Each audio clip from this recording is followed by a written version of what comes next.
ओम शांति।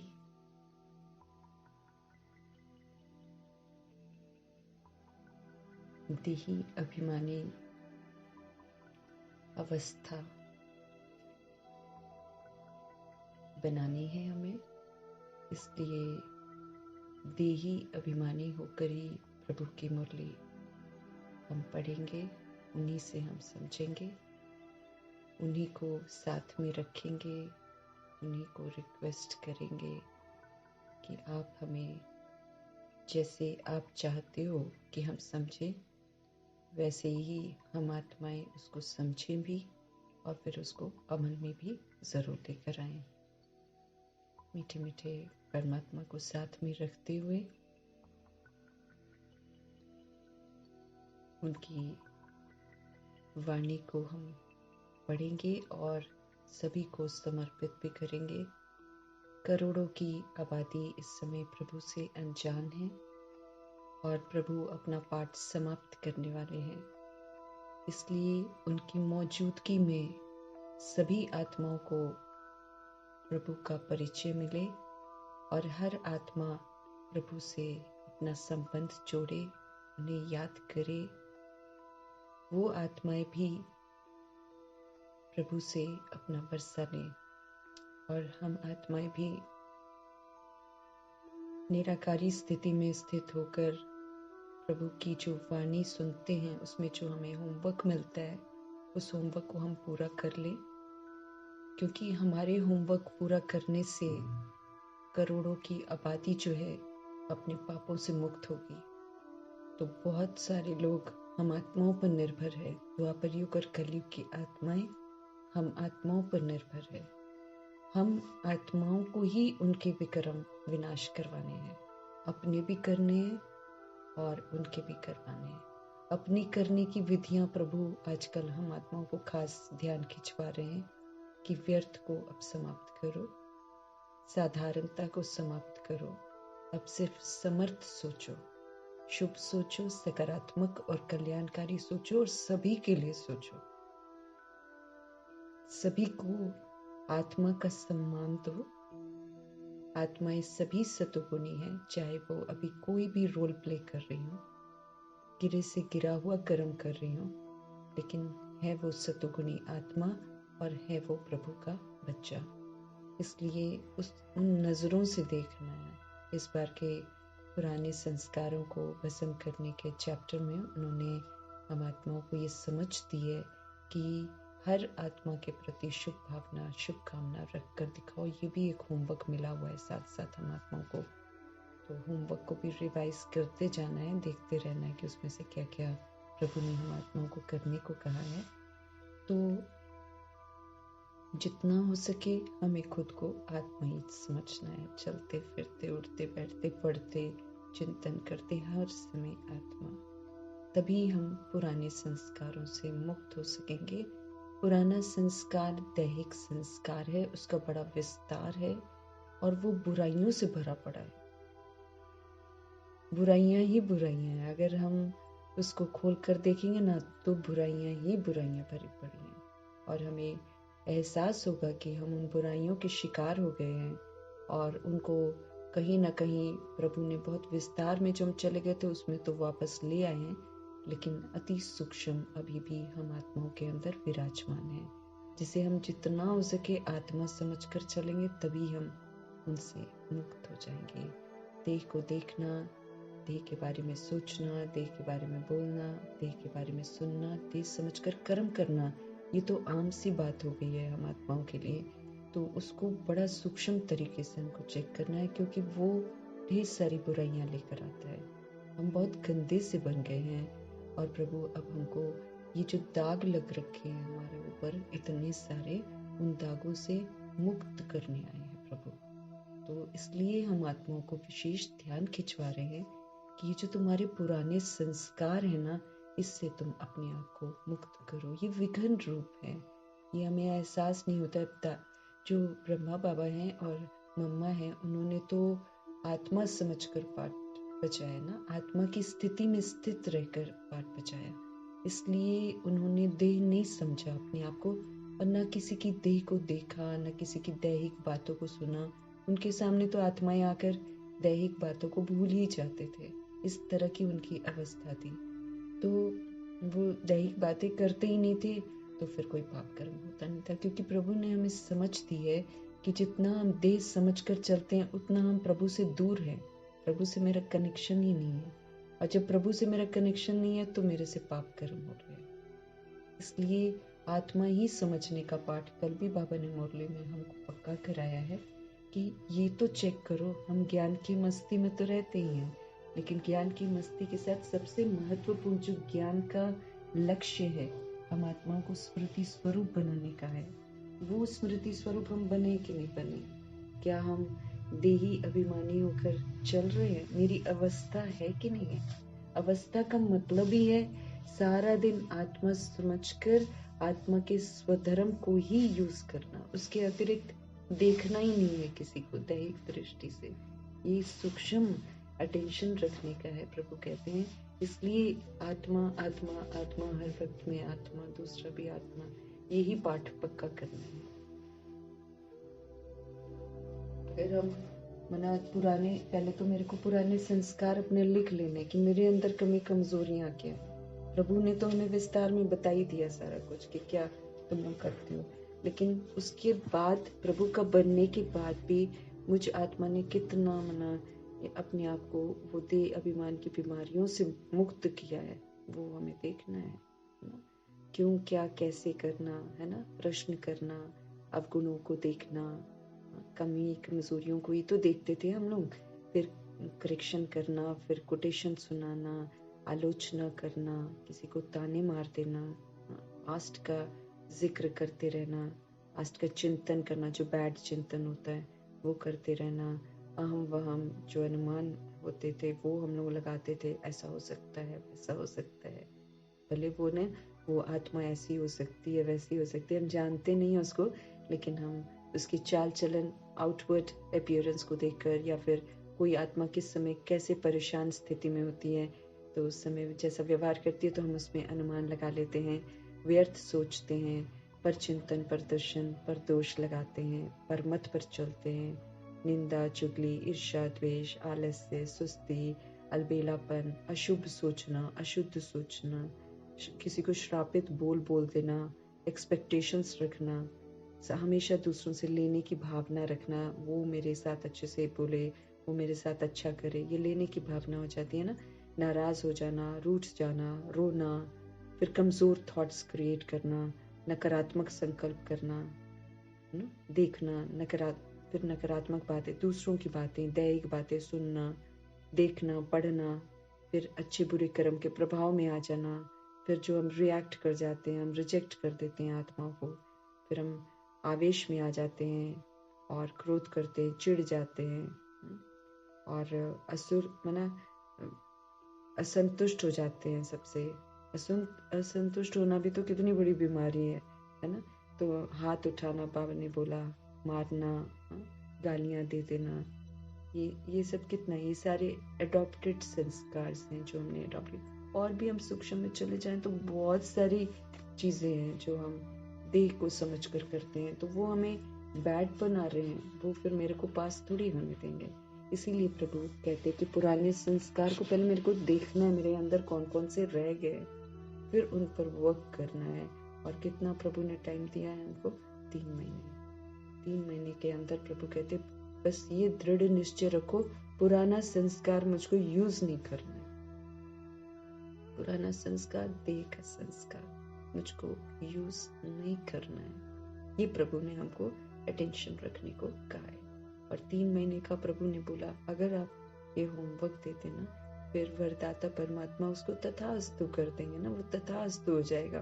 फिर वो मेरे को एंड में भी परेशान नहीं करेगा और ना मुझे फेल करवाएगा। इसीलिए आत्मा समझकर ही प्रभु की मुरली को हम रोज पढ़ेंगे, रोज समझेंगे, और आत्मा समझकर फिर उसको अमल में लाएंगे। क्योंकि जब हम आत्मा समझकर अमल में लाने की कोशिश करेंगे तो हम कर सकेंगे। देह समझने से हम कमजोर बनते कि नहीं, ऐसा कैसे हो सकता है, ये चीज मैं कैसे छोड़ सकती हूँ। लेकिन जब हम आत्मा समझेंगे, साक्षी होकर चलेंगे, तो फिर सहज लगेगा कि ये तो मेरे संस्कार ही नहीं है, मैं क्यों इसे यूज कर रही हूँ, इससे मैं पाप आत्मा बन रही हूँ, इससे मेरा भाग्य खराब होता चला जा रहा है, आज सब कुछ तो खत्म होने वाला है और अभी ही भाग्य बनाने की वेला है, फिर मुझे बार बार ऐसा ही देखना पड़ेगा। इस कदर मुझे अपने आप को समझाते रहना है और समझाकर फिर मुझे आत्मा को उसको अमल में लाकर फलीभूत करके प्रभु के सामने रिजल्ट सर्टिफिकेट लेकर जाएंगे ना हम कि हाँ बाबा हमने ये वाला कार्य किया है। तो 3 महीने बाद, 3 महीने तो यूं पलक झपकते खत्म भी हो जाएंगे। देखो सीजन की मुरली कैसे खत्म हो जाती है, और थोड़े दिन बाद आई खत्म, त्योहार आ रहे खत्म, ऐसे हो रहा है। तो 3 महीने कोई बहुत बड़ी अवधि नहीं है।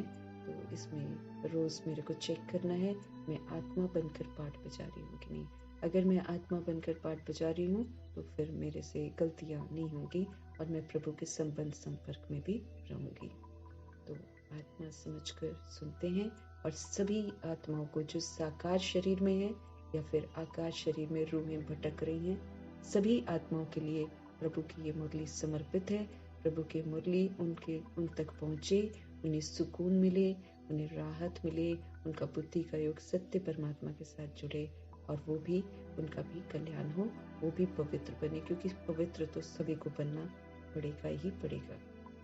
तो दुआएं हम करते रहें और उन आत्माओं का कल्याण हो जाए। मीठे बाबा बोले, मीठे बच्चे, ये पुरुषोत्तम संगम युग में पुरुषोत्तम बनने का पूरा पूरा पुरुषार्थ करो। हम आत्माएं पुरुष हैं, हम आत्मा रूपी पुरुष को प्रभु का फरमान है कि ये पुरुषोत्तम युग है, ये सभी पुरुषों से उत्तम बनने का युग है। तो इसको पुरुषोत्तम बनने का पूरा पूरा पुरुषार्थ करो। देवता बनना, पुरुषोत्तम बनना है ना, सबसे उत्तम देवता ही तो है, लक्ष्मी नारायण सबसे उत्तम है। तो ऐसा पुरुषोत्तम बनने के लिए प्रभु कहते हैं पूरा पूरा पुरुषार्थ करो। ये संगम युग है, इसमें प्रभु विराजमान है, उनकी मौजूदगी में ही हम कर सकते हैं, क्योंकि उनकी मौजूदगी में ही हमको समझ मिलती है। जितना हो सके, प्रभु कहते जितना हो सके याद और पढ़ाई पर अटेंशन दो। पढ़ाई हमको समझ देती है कहाँ क्या गलत है क्या सही है, हर चीज की समझ देती है।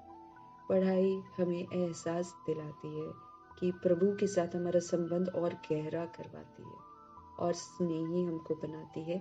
और साथ में याद बहुत आवश्यक है, क्योंकि जब हम प्रभु की याद में रहते हैं तभी हमको पढ़ाई भी अच्छी तरह समझ में आती है। ये करते भी रहना है, प्रभु को याद भी करते रहना है। सुप्रीम टीचर के साथ योग करते करते फिर हमको उस योग के लेवल पर पहुंचना है जहाँ पर फिर ज्ञान भी समाप्त हो जाता है और हम स्वरूप बन जाते हैं। तो प्रभु हम आत्मा को समझ देते हैं पुरुषोत्तम, क्योंकि देवी देवता अगर बनना है, देव कुल की आत्मा अगर बनना है तो पढ़ाई भी तो जरूरी है, क्योंकि पढ़ाई से फिर मुझे क्वालिफाई करना है।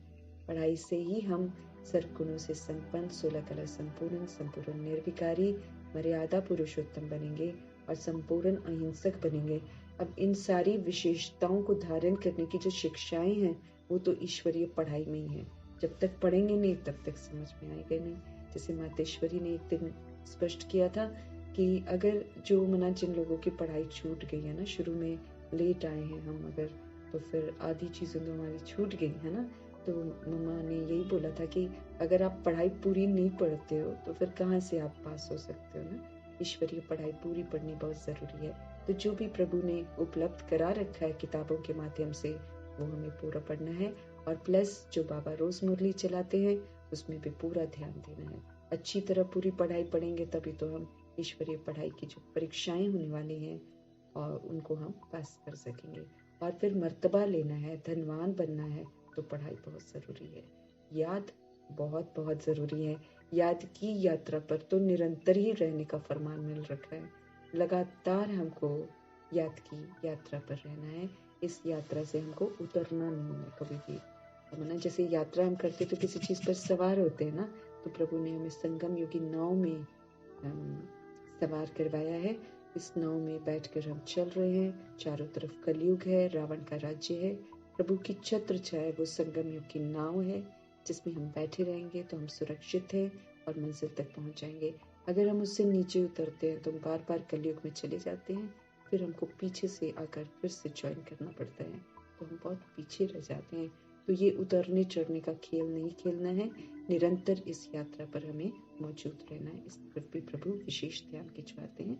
इसलिए पढ़ाई भी पढ़ते रहना है। पढ़ाई हमको गाइड करती जा रही है, क्वालिफाई करती जा रही है, और साथ में याद की यात्रा हमको इस जो संगम युग की नाव है इसमें विराजमान रखने में बहुत मदद करती है और गाइड करती रहती है। याद से हम फिर कभी भी कोई गलत कर्म नहीं करते। देह का भान, देह का अभिमान मिटता चला जाता है। तो दोनों चीज़ों पर विशेष ध्यान रखेंगे हम। प्रभु कहते हैं याद और पढ़ाई पर अटेंशन दो, जितना हो सके, जब जब टाइम मिले तब तब शुरू हो जाओ इसमें। कल पापा ने बोला था कि अगर तुम याद में रहकर कर्म नहीं करते हो ना, मानो तुम याद में ही नहीं हो। हमें कर्म भी प्रभु की याद में ही करना है, ताकि उसमें भी कोई हमसे पाप ना हो जाए। प्रश्न है, पाप से तो बहुत बचना है। आगे कर रखे इतने, वो तो उतरते नहीं, ऊपर से और कर लेंगे तो वो तो 1 का लाख गुना दंड के भागीदार हम बनते हैं। इसलिए पाप से तो बिल्कुल अपने आप को मुक्त रखना है।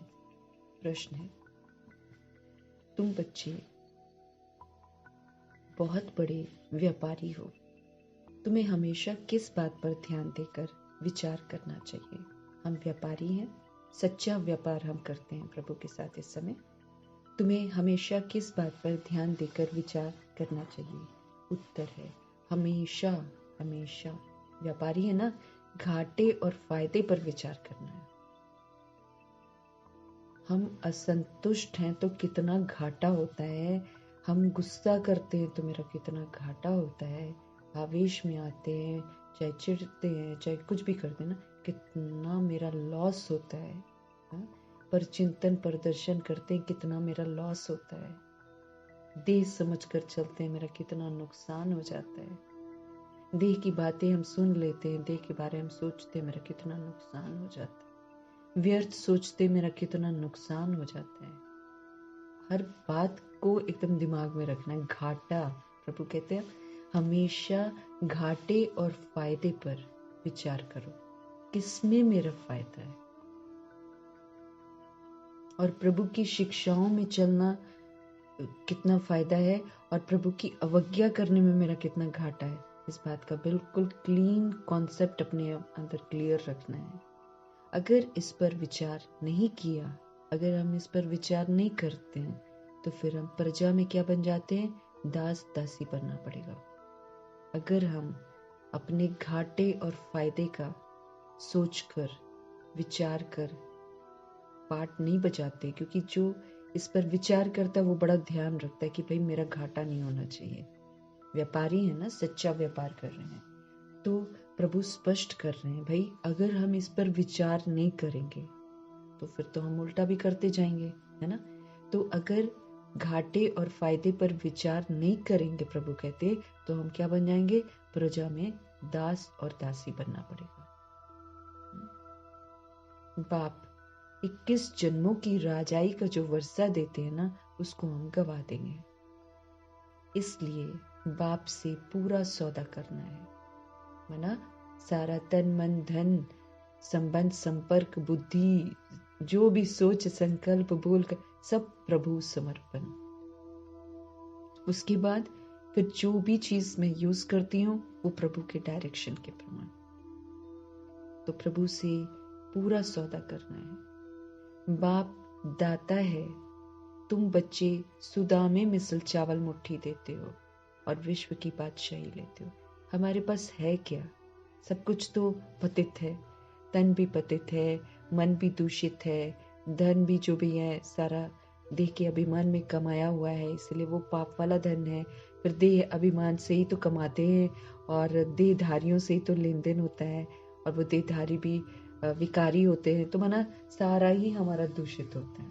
आज के समय में जो कमाई है वो जायज़ नहीं है, और वो बहुतों को दुख देकर की हुई कमाई होती है। ज़्यादातर जो देखते हैं, जो गरीब होते हैं वो उनको कुचल ही देते हैं आत्माएं, और जो आराम से बैठते हैं फिर उनको बहुत सारा पैसा मिल जाता है।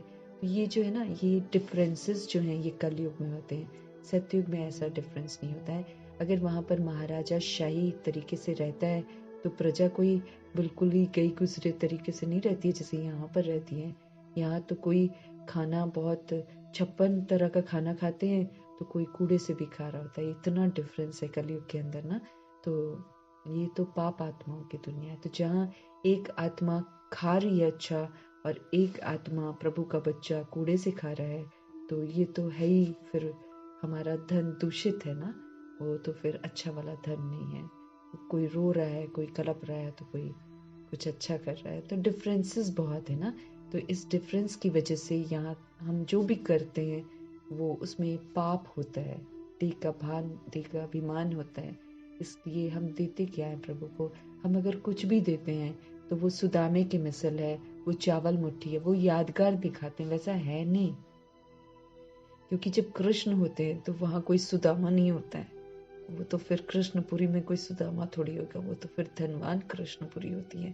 तो वहाँ ऐसा कोई गरीब नहीं होता है। लेकिन हम जो आत्माएं ना, अभी कृष्ण की आत्मा ब्रह्मा में जो प्रवेश करते हैं शिव बाबा, उनको जब हम कुछ भी देते हैं अपनी तरफ से, वो क्या लेते थोड़ी है, लेकिन हम जो भी देते हैं वो सुदामे मिसल चावल मुट्ठी देते, सूखे चावल देते हैं। कोई बहुत अच्छी चीज तो देते नहीं है। हम जो अपनी कमी कमजोरियां भी देते हैं तो बुराइयां दे रहे हैं प्रभु को, तो कुछ अच्छा थोड़ी दे रहे हैं। तो इसलिए उसकी तुलना फिर किससे की जाती है? सुदामा मिसल चावल मुट्ठी से की जाती है। और फिर प्रभु कहते हैं उसके बदले में फिर आप क्या लेते हो? आप विश्व की बादशाही लेते हो। तो इस वक्त मुझ आत्मा को बड़ा ध्यान रखना है घाटे और फायदे का। कोई हमें कुछ कह देता है, हम फील कर जाते हैं, लेकिन मुझे ये सोचना है कि मैं फील कर लिया, मैं तो फेल हो गई। अब आत्माएं तो कुछ भी बोल कर चली जाएंगी। अभी थोड़ी देर पहले अच्छा व्यवहार करेंगी, थोड़ी देर बाद उनकी अवस्था अगर किसी वजह से खराब हो जाती है, हो सकता है उनको शारीरिक कोई कष्ट हो रहा होगा। शारीरिक कष्ट में अक्सर लोग गुस्सा कर लेते हैं, उन सहन नहीं कर पाते तो वो डिफरेंट टाइप का बिहेव कर लेते हैं। तो ऐसे में तो फिर हम उसके प्रभाव में आ जाते हैं, फिर टप टप आंसू बहने शुरू हो जाते हैं। तो उससे क्या हो जाता है? मेरे को ये देखना, अरे रोने से फील करने से मेरा तो घाटा हो गया, मैं तो फेल हो जाती हूँ। बातें तो आती हैं और बातें फिर चली भी जाती है। हम उस बात को लेकर बैठे रहते हैं, मेरा कितना नुकसान हो जाता है। तो मुझे बड़ा ध्यान रखना है घाटे और फायदे का। और ये प्रभु ने स्पष्ट कर दिया कि जो घाटे और फायदे का विचार करके रखेगा वो डेफिनेटली वो करेगा जो जिसमें फायदा होता है। अगर हम इसको नहीं करते हैं तो प्रभु स्पष्ट करते हैं फिर हम प्रजा में दास दासी बनेंगे। वो तो हम बनेंगे ही बनेंगे फ्यूचर में, लेकिन यहाँ भी फिर हम उदास रहेंगे। यहाँ भी दास दासी बने का मतलब जैसे स्वराज्य अधिकारी बनना है, यहाँ पर स्व का राजा बनना है। जो स्व का राजा है वो बड़ा खुश रहेगा, प्रसन्न रहेगा, एकदम हर वक्त आनंदित रहेगा प्रभु की मौजूदगी में। फिर हम वो भी नहीं रह सकेंगे। वो भविष्य में तो दास दासी बन ही रहे हैं, लेकिन अभी जो हम हैं, अभी हम कर्मेंद्रियों की प्रजा हैं, अभी हम मन बुद्धि की प्रजा हैं। तो दास दासी हम बने पड़े हैं। दूसरा मुझे कुछ भी कर रहा है और मैं उसके अधीन होकर दास बन जाती हूँ, दासी बन जाती हूँ, अधीनता में आ जाती हूँ। यहाँ जो दुख का अनुभव होता है वो कितना बड़ा होता है। भविष्य में तो चलो बन जाएंगे, भूल जाएंगे वहां पर, लेकिन एक अभाव जरूर अनुभव होगा वहां भी कि हम दास दासी हैं और वो लोग राजा हैं। चिढ़ नहीं होगी, लेकिन अभाव अनुभव होगा, समथिंग मिसिंग इनसाइड ना, वो अनुभव जरूर होगा। दूर से देखेंगे वो लक्ष्मी नारायण को ना, उनके समीप नहीं जा सकेंगे। तो कितना मेरा नुकसान है। और 21 जन्मों की राजाई है ये। तो 21 जन्मों की राजाई का जो वर्षा है उसको हम गवा देंगे। इसलिए रावण की मत पर चलना, अपने आप को तेज समझना, घाटा ही घाटा। प्रभु की श्रीमत पर चलना, आत्मा समझकर चलना, फायदा ही फायदा। तो फिर फायदे की तरफ जाएंगे ना, घाटे की तरफ नहीं जाएंगे। तो प्रभु हम आत्मा रूपी व्यापारियों को बोल रहे हैं कि घाटे और फायदे का विचार करो। और फिर सारा दिन अगर कोई हिलाए तो हिलना नहीं है, क्योंकि हिल गए तो जाकर दास दासी बनेंगे, प्रजा में दास दासी जाकर बनेंगे। और यहाँ भी दास दासी का अनुभव करेंगे, उदास अनुभव करेंगे, प्रभु के रहते हुए उदास। तो गड़बड़ हो गया ना। तो 21 जन्मों के राजाई का वर्षा जो है उससे फिर हम वंचित हो जाएंगे। तो प्रभु से पूरा सौदा करना है, मतलब प्रभु के डायरेक्शंस पर पूरा चलना है। बाप हमारे दाता है, वही हमको सब कुछ देते हैं। हमें ये भूल नहीं करनी है कभी सोचने की कि हम प्रभु को कुछ देते हैं। हम कुछ नहीं देते हैं। हम जो देते हैं उसकी तो तुलना सुदामा के जो सूखे चावल हैं, है ना, एक मुट्ठी सूखे चावल जो यादगार में दिखाते हैं, उसके बराबर है। तो लेकिन अगर हम उतना भी देते हैं तो हमको बदले में प्रभु क्या दे देते हैं? विश्व की बादशाही देते हैं। तो ध्यान रखना है और सच्चा व्यापार करना है। आज फिर घाटे और सौदे का पुराना संस्कार यूज कर रहे हैं, घाटा ही घाटा है।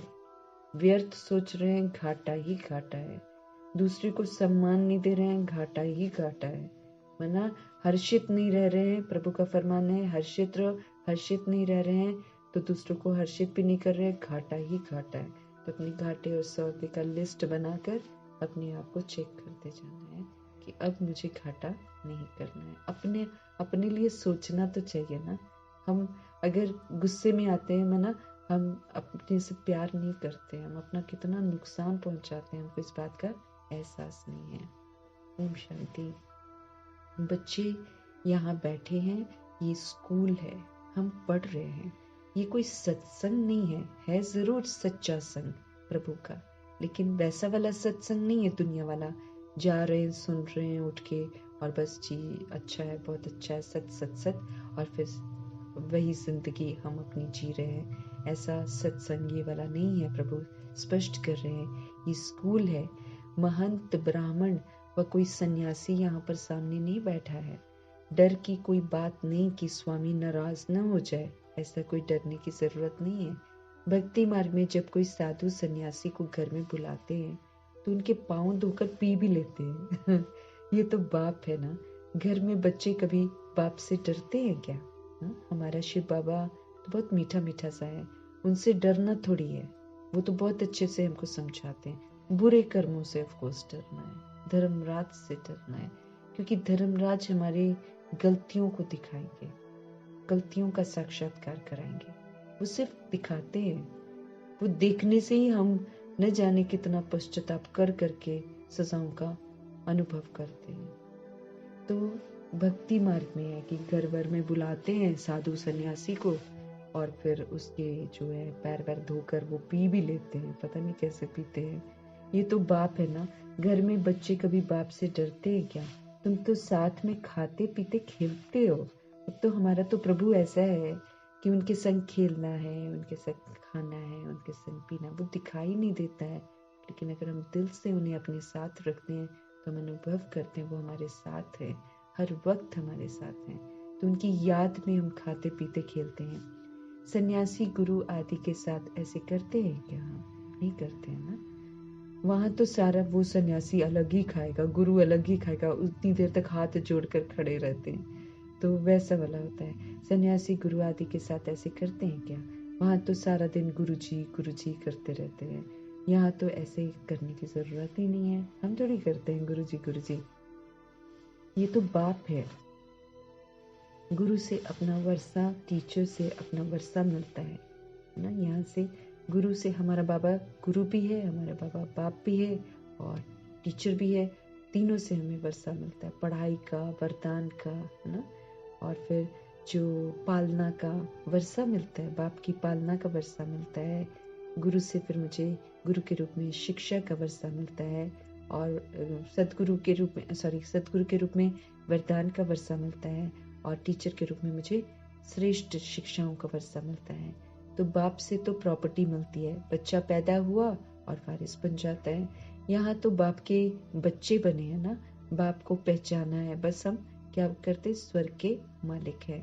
बाप है ही स्वर्ग का रचता, प्रभु स्वर्ग का रचता है।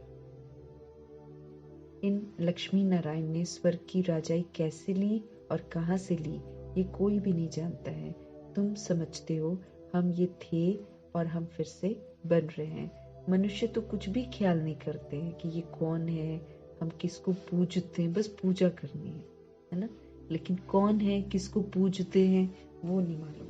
बस प्रार्थना करनी है, मेरी ये वाली इच्छा पूरी हो जाए, मेरी वो इच्छा पूरी हो जाए, बस ये करते हैं। शिव के मंदिर में भी जाकर सिर्फ लोटी चढ़ा कर आ जाते हैं, जानते कुछ भी नहीं है ना। तुमको अब फीलिंग आती है कि हम ये मृत्यु लोक का शरीर छोड़कर अमर लोक में जाएंगे। अब हमें समझ मिलती है कि ये मृत्यु लोक है, यहाँ से मुझे शरीर छोड़ना है और फिर अमर लोक में हम जाएंगे। प्राप्ति कितनी जबरदस्त भारी है। अमरलोक 2500 वर्षों का सुख का वर्षा है, बहुत भारी है प्राप्ति। तो फिर ऐसी प्राप्ति करने के लिए फिर अटेंशन भी तो रखना पड़े।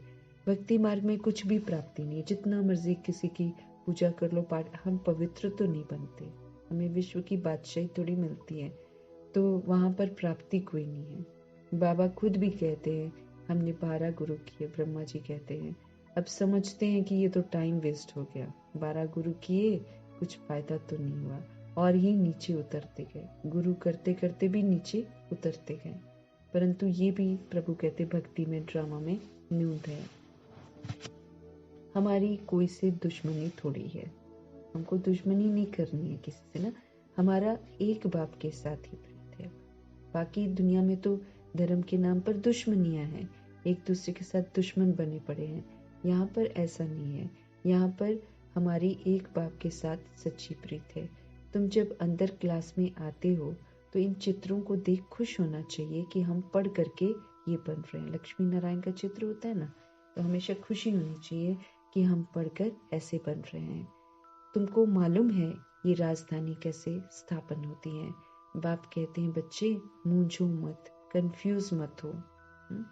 बाप इतना अच्छी रीति हर बात समझाते हैं, फिर भी प्रभु को कहना पड़ता है कि आश्चर्यवत सुनंती, आश्चर्यवत कथंती, और फिर भागंती हो जाते हैं। पहले आश्चर्य होते हैं, फिर वो सुनते बड़ा है, और फिर सुनते हैं और सुनाते भी हैं सबको, और सुनाकर फिर भाग भी जाते हैं, प्रभु को छोड़ देते हैं, तो माया के बन जाते हैं। शादी कर लेना, दूसरों का साथ ले लेना, पढ़ाई को छोड़ देना, मतलब मैंने किसका साथ ले लिया, माया का साथ ले लिया। उनको कहा जाता है गद्दार, ट्रेटर, जो एक राजधानी से निकलकर फिर दूसरे में चले जाते हैं। ये प्रभु की राजधानी स्थापन हो रही है ना, तो प्रभु की राजधानी में बैठकर हम पुरुषार्थ कर रहे हैं, और अचानक कोई साइड सीन मुझे दिख गया, और बाबा कितना सावधान करते रहते कुमार और कुमारियों को। साइड सीन कोई दिख गया और उस साइड सीन में हम फंस गए, और उधर के ही होली पढ़ाई छोड़कर, तो क्या हुआ, हमने फिर क्या करा, गद्दारी की, एक राजधानी से निकलकर दूसरी राजधानी में चले गए, दूसरे के जाकर बनते, रावण की जो है ना, रावण के राज्य में चले जाते हैं। बाप कितना अच्छी रीति हम आत्माओं को पुरुषार्थ कराते हैं, हर तरह से हमको सावधान करते हैं, कहाँ कहाँ मेरा नुकसान होता है वो भी बताते हैं, विधि पूर्वक सरल करते हैं, वरदान देकर और उसको आसान बनाते हैं। तो प्रभु कितना अच्छी रीति हम आत्माओं को पुरुषार्थ कराते हैं। भक्ति मार्ग में तो भटकते ही रहते, कभी इधर कभी उधर। दान पुण्य तीर्थ व्रत नेम आदि बहुत करते हैं, दान पुण्य करना होता है वहां पर, तीर्थ वगैरह करते हैं, व्रत करते हैं, और भी बहुत सारे जो भक्ति के कर्म कांड है वो करते हैं। अच्छा, साक्षात्कार हुआ तो फिर क्या हुआ, प्रभु कहते कई लोग साक्षात्कार के पीछे रहते ना, तो प्रभु कहते अगर साक्षात्कार हो भी किया तो फिर क्या हुआ, कुछ होता है क्या, कुछ चेंज आती है क्या, नहीं आती ना। तो चढ़ती कला तो हुई नहीं, साक्षात्कार करके हमको चढ़ती कला में तो नहीं चले जाते हैं, और ही हम उतरती कला में चले जाते हैं, और आराम से बैठ जाते हैं कि मेरे को तो साक्षात्कार हुआ, उसी का घमंड आ जाता है। प्रभु कहते और ही उतरती कला हुई है, तुम्हारी दिन प्रतिदिन चढ़ती कला है। अब हम शिक्षाओं पर अगर हम चलते हैं, प्रभु की शिक्षाओं पर, तो हमारी दिन रात कैसी कला है, चढ़ती कला है, हम प्रोग्रेस करते। बाकी सबकी जितनी भी आत्माएं जो है उन सबकी उतरती कला है। गुरु लोग जो है वो कहते भी हैं, क्या कहते हैं, ज्ञान ब्रह्मा का दिन है और भक्ति जो है ब्रह्मा की रात है। ज्ञान और भक्ति में रात दिन का फर्क है। ज्ञान क्या कहता है और भक्ति फिर क्या क्या करती है, अनजान बना देती है, अनजान के पीछे चलते रहो, बहुत सारा भक्ति का कर्म कांड करते रहो, तो रात ही तो है। आधा कल्प से हम भक्ति करते करते क्या बन गए, कौड़ी तुल्य बन गए, अशुद्ध शूद्र बन गए हम। क्या मिला? कुछ मिला? तो इसलिए भक्ति को क्या कहते हैं? रात है, और ज्ञान जो है वो ब्रह्मा का दिन है। ज्ञान और भक्ति में रात दिन का फर्क है। ज्ञान से हमको सुख मिलता है, और बाप कितना सहज समझाते हैं कि तुम ही तो विश्व के मालिक थे, फिर तुम ही नीचे उतरते आए हो। ज्ञान से हमको क्या मिलता है? सत्य का पता चलता है, इसलिए असीम सुख मिलता है। बाप कितना सहज करके समझाते हैं कि तुम ही तो विश्व के मालिक थे, फिर तुम ही कैसे नीचे उतरते आए हो। अब बाप कहते हैं सिर्फ क्या करना है? अपने को आत्मा समझो, अपने को आत्मा समझो। आत्मा अविनाशी है, आत्मा चैतन्य है ना। आत्मा कहती है, हे अविनाशी बाप, आप हमको आकर पावन बनाओ। आत्मा अपने पिता को कहती है, हे अविनाशी बाप, हमको आकर पावन बनाओ। इसमें मुक्ति, जीवन मुक्ति सब आ जाता है। प्रभु के आने में और पावन बनाने में मुक्ति भी है और जीवन मुक्ति भी है। माना परम धाम के लिए हम निर्बंधन भी बनते हैं, निर्वैर भी बनते हैं, निराकारी भी बनते हैं, और फिर जीवन मुक्ति के लिए हम संपूर्ण निर्विकारी, सर्वगुण संपन्न, संपूर्ण मना देव विदाग भी बनते हैं, मर्यादा पुरुषोत्तम भी बनते हैं, और फिर संपूर्ण अहिंसक भी बनते हैं। तुम अभी समझते हो भक्ति में हम कुछ भी नहीं जानते थे, हम तो ढूंढते रहते थे ना, गाते रहते थे, हे भगवान रहम करो, हे भगवान रहम करो। भगवान कहने से इतना टेस्ट नहीं आता है। प्रभु कहते हैं वर्षा याद नहीं आता है। तुम कहेंगे ऊंचे ते ऊंचा शिव बाबा, तो फौरन वर्षा याद आता है। शिव बाबा कहने से और समीपता का अनुभव होता है, भगवान कहने से दूर दूर लगता है। अभी तुम समझते हो कि ये जो है रावण का राज्य है, राम राज्य होता है सतयुग में। अभी तो कलयुग है, सतयुग में बहुत थोड़े मनुष्य थे, एक ही आदि सनातन देवी देवता धर्म था। सुख और शांति वहां पर थे, पवित्रता थी तो सुख और शांति भी थे। यहाँ तो मनुष्य शांति के लिए भटकते रहते, ढूंढते रहते, कहीं कहीं जाते रहते कि मन को शांति हो जाए, और फिर दूसरी सोल को जाकर बोलते हैं कि हमें शांति करवा दो, हमें शांति हो जाए, कुछ कृपा कर दो। ऐसे ऐसे करके देहधारी जो सभी अशांत हैं इस वक्त, उन्हीं के पास जाकर उनको उनसे शांति की भीख मांगते रहते हैं। तो कॉन्फ्रेंस कितना खर्चा करते, कॉन्फ्रेंस आदि में तुम उन्हों को लिख सकते हो। शांति का सागर, पवित्रता का सागर, संपत्ति का भी वो सागर है, सब कुछ उनसे मिलता है। अब सभी को संदेश क्या देना है कि निराकार परमपिता परमात्मा जो है ना, वो पवित्रता के सागर हैं, और पवित्रता ही सुख शांति की जननी है। तो जिसमें ये पवित्रता आ जाती है, उनमें फिर सुख शांति भी आ जाती है। तो प्रभु पवित्रता के सागर हैं, संपत्ति का भी वो सागर है, तो सब कुछ उनसे ही मिलता है, इधर उधर भटकने से नहीं मिलता है। अभी तुम जानते हो सतयुग में हम सब बहुत धनवान थे, विश्व में उस वक्त शांति थी, बाकी आत्माओं को शांति होती है परमधाम घर में। वास्तव में जो शांति होती है बाकी आत्माओं को, वो शांति तो परमधाम में ही मिलती है। विश्व में हम अकेले ही थे, तो विश्व में हम अकेले ही थे तो सुख शांति सब था। तो बच्चों को बहुत खुशी होनी चाहिए। ऐसे स्वयं के लिए शास्त्रों में क्या क्या बातें लिखती हैं। अब बाप कहते हैं तुमको इतना समझाता हूँ, जो तुमको कोई भी प्रश्न आदि पूछने की जरूरत तो है ही नहीं। प्रभु कहते हैं कि तुमको, प्रभु जो है हम आत्मा को इतना अच्छा समझाते हैं, जो तुमको कोई भी प्रश्न आदि पूछने की दरकार होनी नहीं चाहिए, क्योंकि हर बात प्रभु बिना कहे ही स्पष्ट कर देते हैं। हमारे मन में उठने वाले सवालों के जवाब वो पहले ही मुरली के द्वारा दे देते हैं। तो इसलिए प्रभु कहते हैं कि मैं तुमको इतना समझाता हूँ, जो तुमको कोई भी प्रश्न आदि पूछने की दरकार नहीं है। पहले तो सबसे पहले क्या करो, आप माम एकम याद करो, आप मुझे याद करो, एक को याद करो। तुम बुलाते हो ना, पतितों को आकर पावन बनाओ, अर्थात ये जो पुरानी दुनिया है ना, इसको आकर नया बनाओ।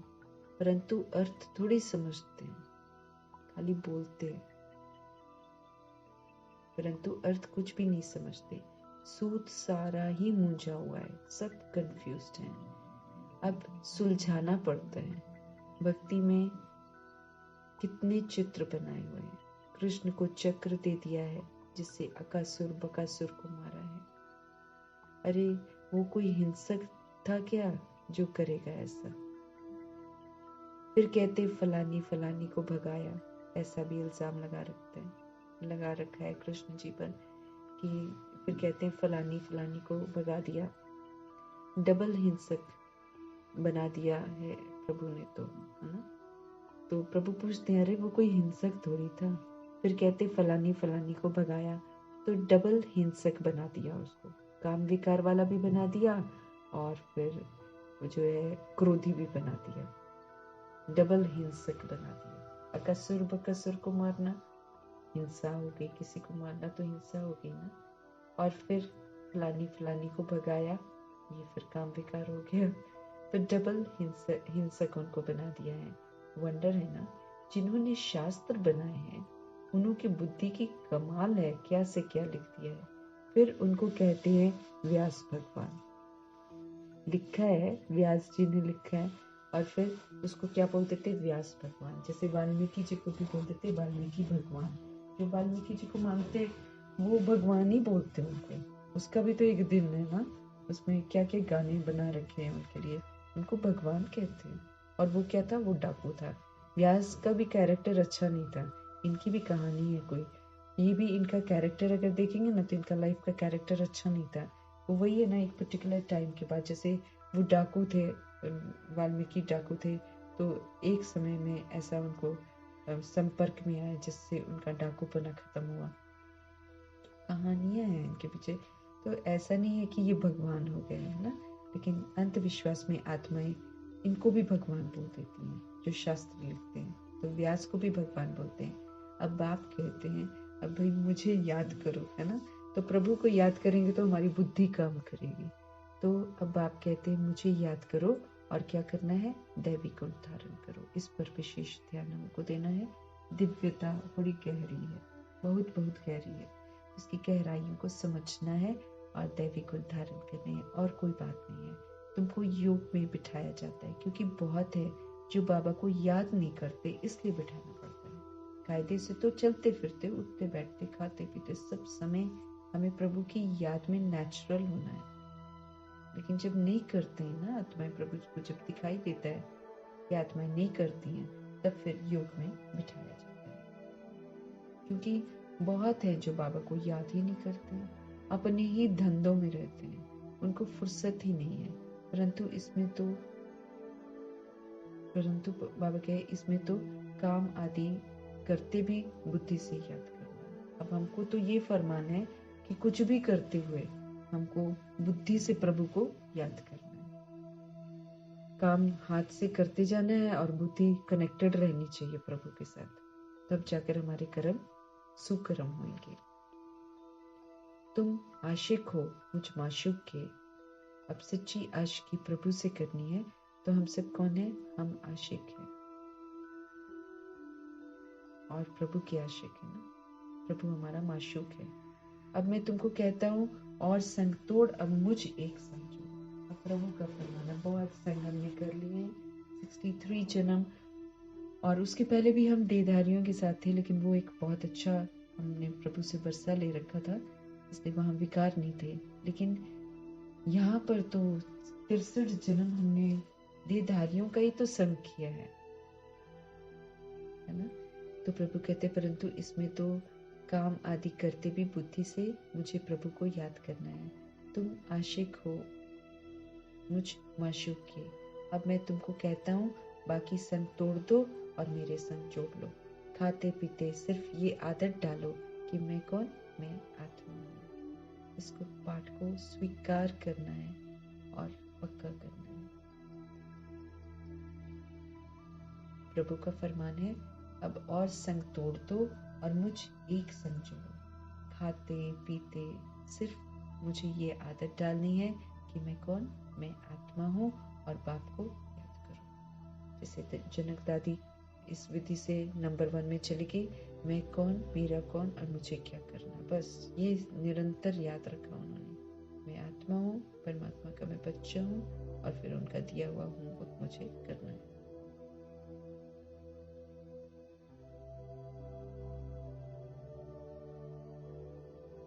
तो खाते पीते सिर्फ ये आदत डालो कि मैं एक आत्मा हूँ और बाप को याद करो। बाप तुमको कितना ऊंचा बनाते हैं, सोचना चाहिए ना। प्रभु कहते बाप तुमको कितना ऊंचा बनाते हैं, तुम ये पाई पैसे की बात नहीं मानते, मुझे याद नहीं करते। प्रभु कहते इतनी छोटी सी बात मैं तुम्हें कहता हूँ ना, ये तुम ये पाई पैसे की बात नहीं मानते, कि माना देहधारियों को छोड़ो और मुझे याद करो। मुझे याद नहीं करते, अपने बाल बच्चों को याद करते हो, मुझे नहीं कर सकते हो क्या? हाँ, है ना। बाल बच्चों को याद करते रहते, सारा दिन हम चेक कर सकते हैं ना मेरी बुद्धि का योग किधर है। तो प्रभु कहते बाल बच्चों को याद करते रहते, मिलता कुछ नहीं है, तो उसकी जगह प्रभु कहते मुझे याद करो।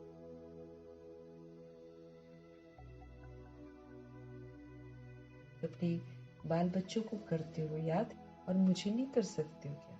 वास्तव में निष्ठा अक्षर कहना रॉन्ग है। कई लोग बोलते ना हमें निष्ठा में बिठाओ, तो बाबा कहते ये अक्षर ही रॉन्ग है। बाबा डायरेक्ट आकर कहते हैं माँ एकम याद करो, अब बस मुझ एक बाप को याद करो।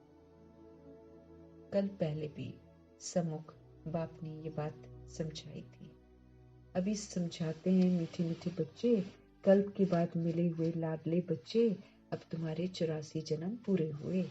प्रभु अब हम आत्माओं को समझाते हैं मीठे मीठे बच्चे, कल्प के बाद मिले हुए लाडले बच्चे, अब तुम्हारे 84 जन्म पूरे हुए। अब वापस जाने के लिए तुमको पवित्र जरूर बनना पड़ेगा, और कोई चांस, और कोई चारा ही नहीं है, और कोई रास्ता ही नहीं है। सजाओं से बनो, चाहे श्रीमत पर चलकर बनो, बनना तो पड़ेगा ही। ऊपर जा नहीं सकते और ऊपर जाना भी है। सृष्टि रहने नहीं देगी, ड्रामा यहाँ पर रहने नहीं देगा। शरीर खत्म हो जाएंगे, आत्मा क्या करेगी? यहाँ रहने का स्थान थोड़ी होएगा, इसकी सफाई होनी है। तो फिर वापस तो जाना ही है, और वापस जाने के लिए पावन भी जरूर बनना है।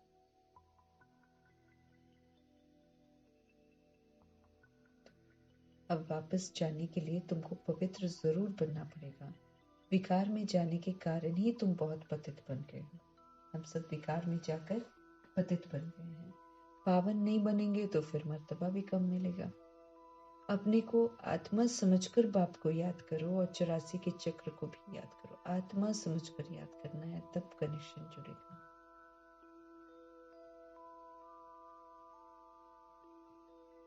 प्रभु समझते रहे, विकार में जाने के कारण ही तुम बहुत पतित बने हो। पावन अगर नहीं बनेंगे तो मर्तबा कम हो जाएगा।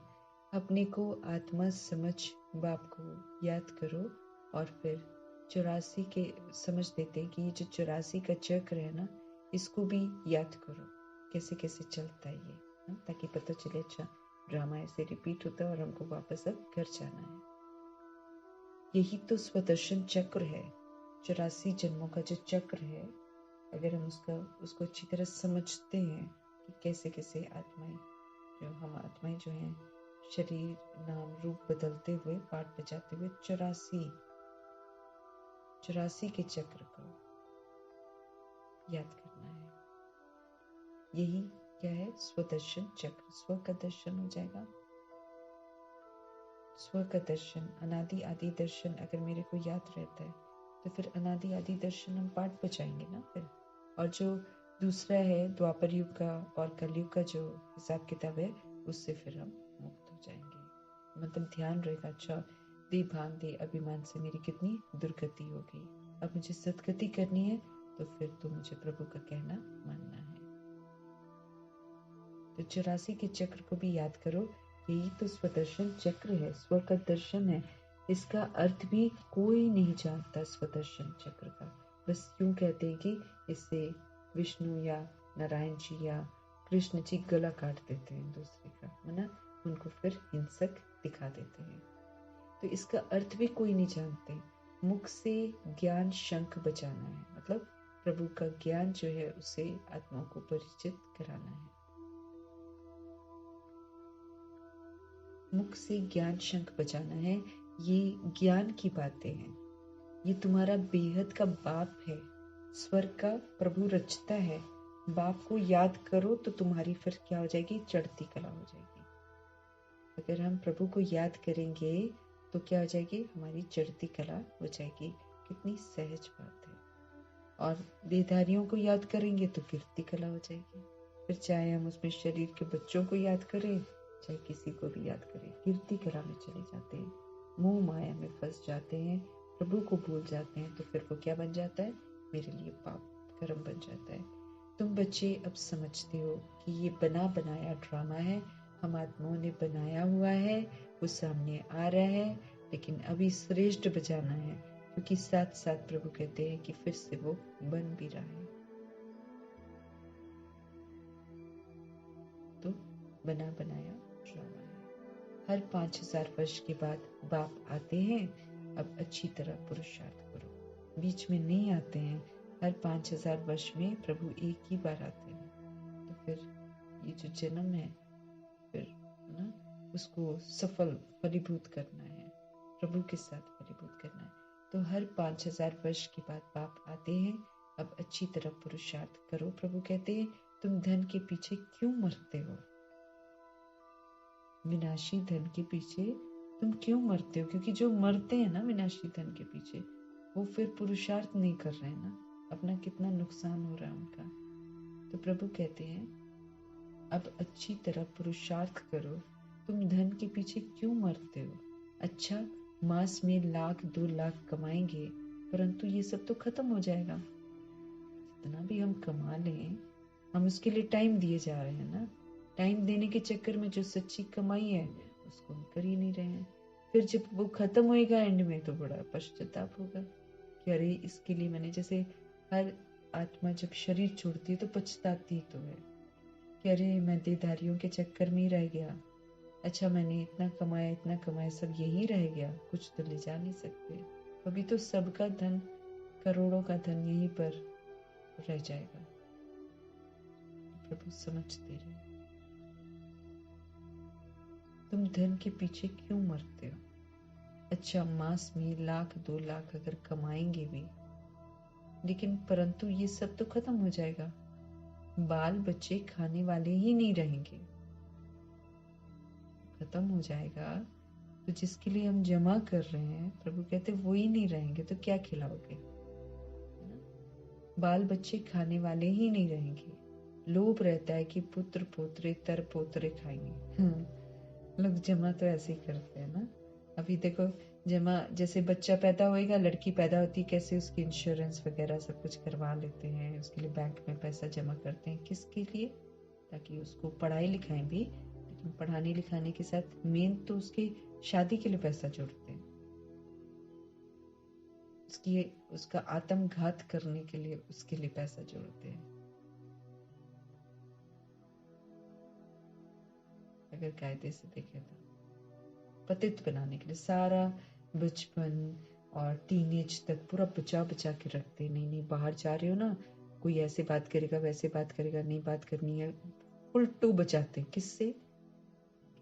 बैड कर्मा से। तो वो समझ रहे हैं कि बैड कर्मा है वो, फिर बाद में वो सर्टिफिकेट के साथ अच्छा कर्म कैसे हो सकता है? ये सोचने की बात है ना, जो हम नहीं सोच पाते हैं जब हमारा बुद्धि का ताला बंद होता है। जब प्रभु अगर बुद्धि का ताला खोलते तब समझ में आता है वाकई जो चीज पहले खराब है वो तो फिर सदा ही खराब है। वो सर्टिफिकेट लेकर, शादी का सर्टिफिकेट देकर वो अच्छा कैसे हो सकता है? ये प्रभु समझ देते हैं हम आत्मा को कि खराब मीन्स खराब, वो तो अपवित्र बनाते हैं, वो आत्मा का घात करते हैं, वो तो है ही खराब। लेकिन उसके लिए पैसा जोड़ने का कितना उनको रहता है, हर महीना जोड़ते हैं। हम अपने आप से पूछ सकते हैं, जोड़कर रखा ही होएगा, है ना, रखा ही होएगा जोड़कर। स्पेशली गर्ल होती है तो फिर बड़ा ध्यान रखते हैं कि जुड़ जाए, है ना, ताकि उसकी अच्छे से शादी करे, खूब खर्चा करे, है ना।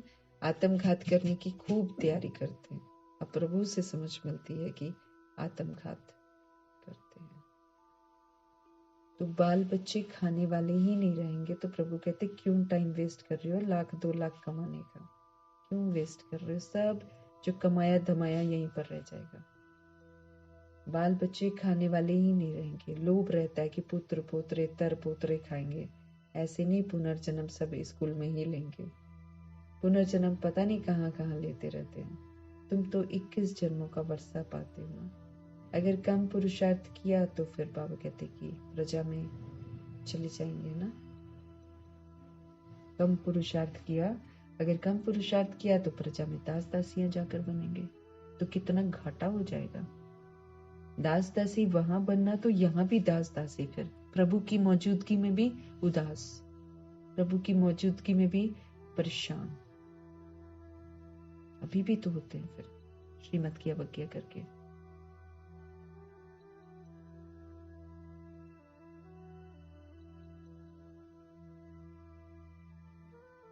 ऐसे नहीं पुनर्जन्म पता नहीं पुनर्जन्म सब स्कूल में ही लेंगे, नहीं, पता नहीं कहाँ कहाँ लेते हैं। तुम तो 21 जन्मों का वर्षा पाते हो। अगर कम पुरुषार्थ किया तो प्रजा में दास दासियां जाकर बनेंगे, तो कितना घाटा हो जाएगा। तो घाटे और फायदे का भी विचार करो। व्यापारी लोग पाप भी बहुत करते हैं, तो कुछ न कुछ धर्माऊ निकालते हैं। आजकल के व्यापारी क्या करते हैं? लूटते ही तो है ना। पाप बहुत करते हैं। कोई भी चीज थोड़े की होगी उसको फिर ज्यादा करके बेचते हैं। प्रकृति की चीजें लेते हैं, उसको फिर कितनी कीमत लगा कर बेचते हैं। तो बिजनेस जो करते हैं व्यापारी लोग जो होते हैं वो पाप बहुत करते हैं, लेकिन क्या करते हैं कुछ ना कुछ धर्माऊ निकालते हैं। उसी में से पैसे निकालेंगे, फिर खड़ा होके कुछ खाना वाना खिला देते हैं, लोगों को पानी पिला देते हैं, शरबत पिला देते हैं, चाय पिला देते हैं, खाना खिला देते हैं, ऐसे धर्माऊ निकालते रहते हैं। ये तो है अविनाशी ज्ञान रत्नों का व्यापार। जो प्रभु व्यापार कराते हैं वो तो अविनाशी है, वो ज्ञान रत्नों का व्यापार है, जो कोई बिरला ही करते हैं, वो सब नहीं करते। ये सौदा डायरेक्ट बाप से करना होता है। बाप देते हैं ज्ञान रतन, वो तो दाता है ना। बच्चे क्या देते हैं? चावल मुट्ठी देते हैं।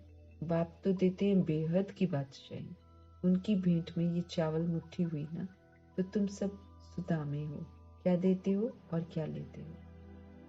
विश्व की बादशाही लेकर विश्व के मालिक बनते हो। हम विश्व की बादशाही लेते हैं प्रभु से और फिर विश्व का मालिक बनते हैं।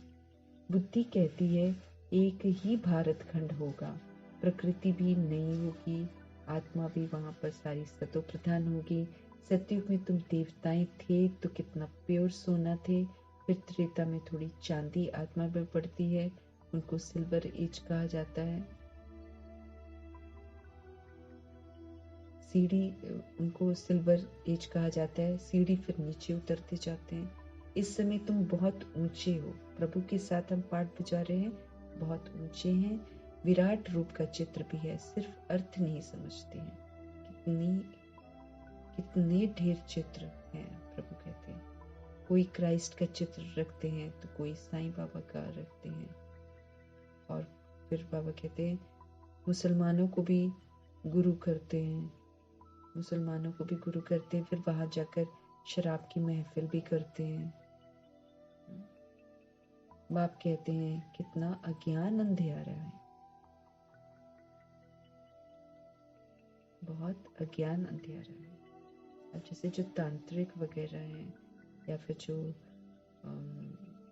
मतलब आजकल के रिद्धि सिद्धि वाले हैं, ये लोग तो शराब भी ये लोग पीते हैं ना। सामने रखी हुई देवियों की मूर्तियां और पीछे फिर सारे वो शराब भी भोग लगाते हैं। अब जो भैरव देवता है उनके सामने शराब का भोग लगाते हैं। तो ना भिन्न भिन्न विधियां हैं आजकल।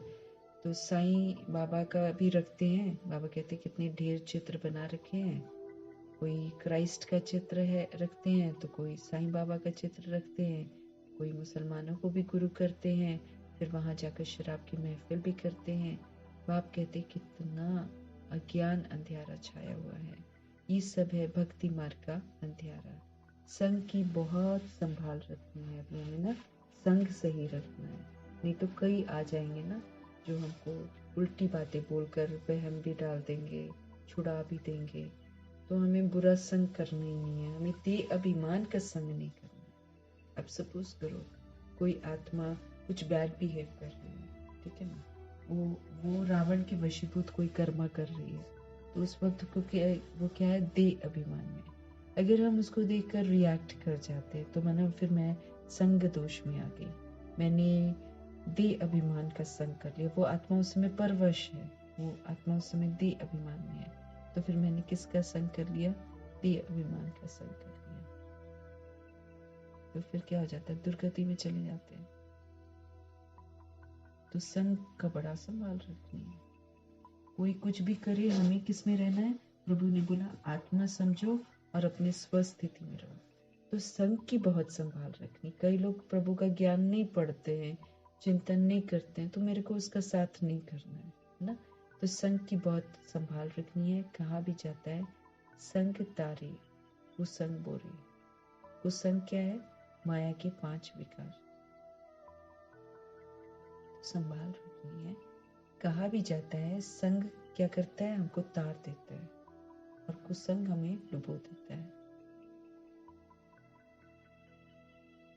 अभी तुमको सत्य बाप का संग मिला, हमें किसका संग करना है, सिर्फ शिव बाबा का संग करना है। सत्य बाप का संग मिला है, जिससे फिर तुम पार हो रहे हो। बाप ही तो सत्य बोलते हैं, और कोई सच थोड़ी बोलता है, बाप ही सत्य बोलते हैं। कल्प कल्प तुमको सत्य का संग मिलता है, फिर आधा कल्प के बाद फिर आपको कुसंग मिलता है, मतलब रावण मिलता है। आधा कल्प के बाद प्रभु कहते कुसंग मिलता है, हा? रावण का। ये भी समझते हो कि कल पहले मिसल राजधानी तो जरूर स्थापन होगी। ये भी हम जानते हैं कि जैसे कल पहले राजधानी स्थापन हुई थी, ऐसे अभी भी स्थापन होगी।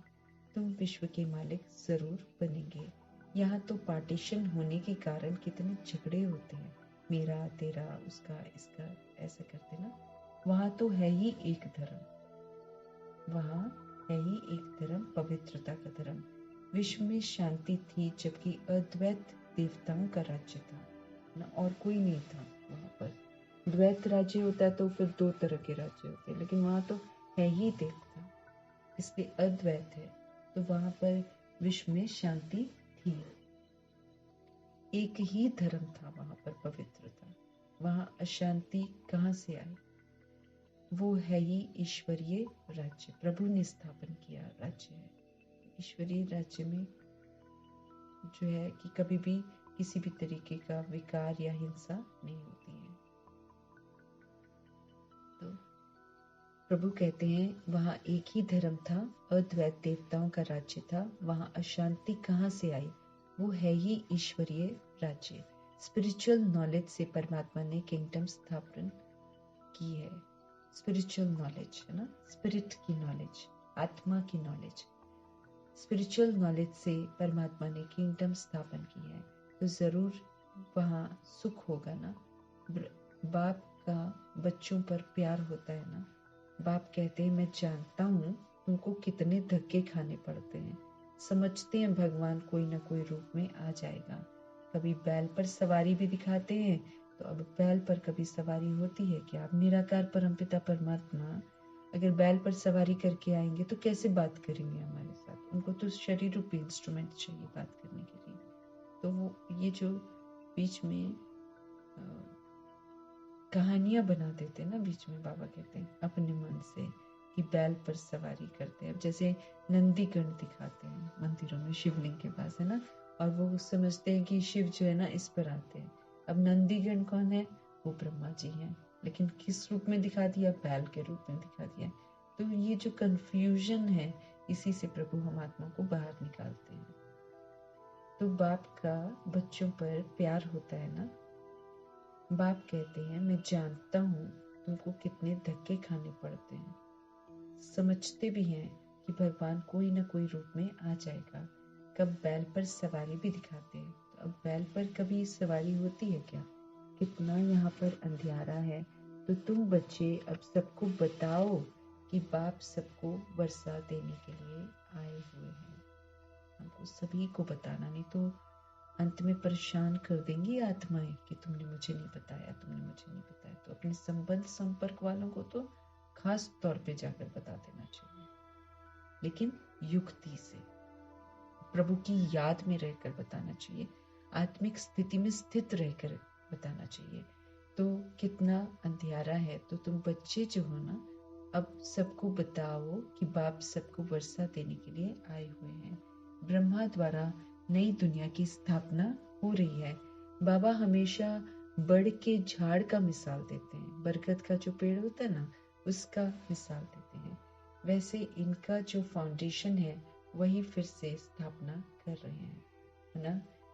फिर वैसे इनका जो फाउंडेशन, नींव जो है ना, वही फिर से स्थापना कर रहे हैं, और कोई धर्म रहेगा नहीं। जो देह के धर्म है वो सारे समाप्त हो जाएंगे। भारत अविनाशी खंड है और अविनाशी तीर्थ है। हर आत्मा यहाँ पर आकर तीर्थ कर सकती है। बाप का बर्थ प्लेस है ना। तो बाबा मीठे मीठे बच्चों को कितना प्यार से हर बात समझाते हैं। टीचर के रूप में पढ़ाते हैं। तुम बच्चे पढ़कर फिर मेरे से भी ऊंच चले जाते हो, प्रभु कहते हैं।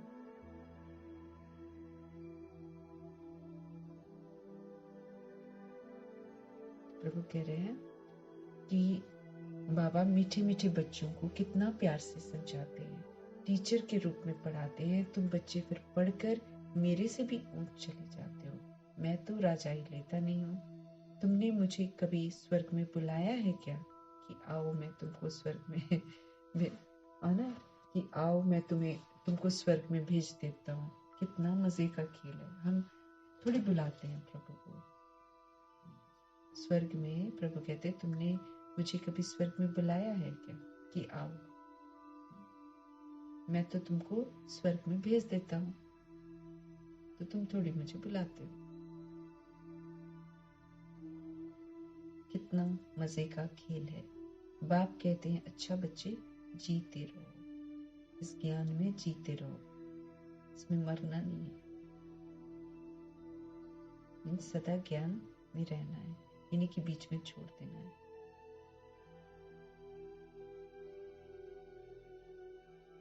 तो मैं तुमको स्वर्ग में भेज देता हूँ। कितना मजे का खेल है। बाप कहते अच्छा बच्चे जीते रहो। हम वानप्रस्थ अवस्था में जाकर रहता हूँ, वो जीते रहोगा, वो देंगे ब्लेसिंग्स। अच्छा बच्चे जीते रहो, और हम वानप्रस्थ अवस्था में जाकर रहता हूँ, वाणी से परे अपने घर परम धाम में रहता हूँ। बाप कहते हैं अब तो आफतें जो है ना वो सिर पर खड़ी हैं, मुसीबतें जो हैं वो हमारे सिर पर खड़ी हैं। इसलिए पुरुषोत्तम बनने का इस पुरुषोत्तम संगम पर पूरा पूरा पुरुषार्थ करना है। पूरा जितना हो सकते हैं पूरा पुरुषार्थ कर लो।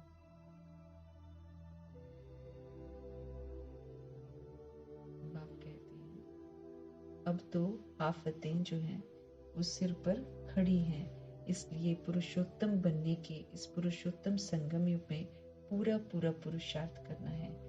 बाप को याद करने का पुरुषार्थ करते रहो तो विक्रम हमारे विनाश हो जाएंगे, और जितना जो पढ़ेंगे वो फिर ऊंच कुल में जाएंगे। बाप कहते हैं अपनी घोट तो नशा चढ़े, इसको जितना हम घोटेंगे उतना फिर हमें रूहानी नशा चढ़ेगा। जितना इसको समझेंगे, जितना इस पर विचार सागर मंथन करेंगे, उतना ही तो रूहानी नशा चढ़ेगा। दूसरे के कहने से थोड़ी चढ़ जाएगा, इसको घुटना पड़ता है खुद को ना। बार बार चिंतन करो, बार बार इस पर विचार सागर मंथन करो, तो प्रभु कहते हैं फिर चढ़ता है नशा। सदा बच्चों को बाप से वर्षा मिलता है। लौकिक में तो बच्चे को मिलता है, बाकी कन्यादान होता है, मतलब वहां पर फीमेल को वर्षा नहीं देते प्रॉपर्टी का, है ना। आजकल भले देते होंगे पता नहीं, लेकिन पहले नहीं देते थे, नियम नहीं था, खाली लड़के को देंगे, और फिर लड़की को क्या कर देते हैं, दूसरे घर में भेज देते हैं, कन्यादान कर। लौकिक में तो बच्चों को मिलता है, बाकी कन्या दान होता है।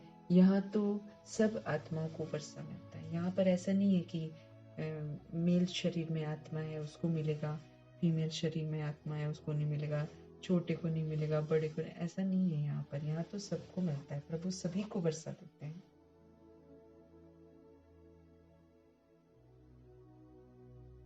सो भी यहाँ तो सभी आत्माओं को वर्षा मिलता है। सो भी कौन सा?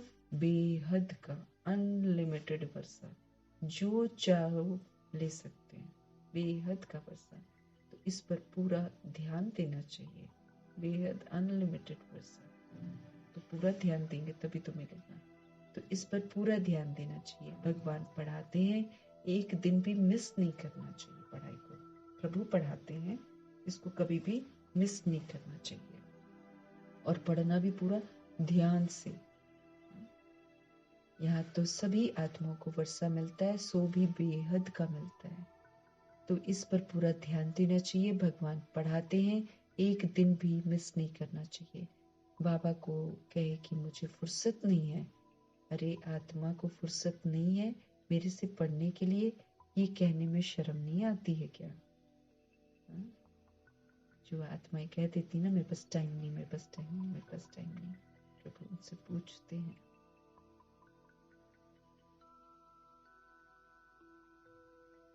बाबा को कहे, अगर कोई बाबा को कहे मुझे फुर्सत नहीं है, मेरे पास टाइम नहीं याद करने की, प्रभु भी कहते हैं अरे आत्मा को फुर्सत नहीं है मेरे से पढ़ने के लिए, ये कहने में शर्म नहीं आती क्या? शर्म आनी चाहिए ना। टाइम नहीं है, अपना ख्याल नहीं है ना, इसलिए ऐसी आत्मा बोल देती है। और जो जिसके लिए टाइम नहीं है और जिसके पीछे भागे जा रहे हैं, वो सारा मिट्टी में मिल जाएगा। बच्चों को देखेंगे तो बच्चे भी कहाँ रहेंगे हमारे साथ, खाना पीना सब जो है, सब कुछ यहाँ पे खत्म हो जाना है। तो इसलिए बड़ा ध्यान रखना है कि विनाशी चीजों के पीछे मुझे नहीं भागना है। जितना हम रोजी रोटी के लिए, बाबा ने बोला है ना, जितना रोजी रोटी, 2 वक्त की रोटी चाहिए, इकट्ठा तो प्रभु ने अब करना बंद करवा दिया। पहले जैसे हम लोग खर्चे करते थे वो सारे बंद करवा दिए, बाहर खाना बंद करवा दिया, ना हर चीज की बड़ी किफायत, इकोनॉमिकल बना दिया कि वेस्ट कर रहे हो तुम। इकट्ठा जो हम विस्तार में कर लेते हैं ना, वो कितना बड़ा हमारे पर बोझ बन जाता है। तो यहाँ की विनाशी चीजों के पीछे नहीं भागना है, अपने को आत्मा समझकर प्रभु की याद में रहना है।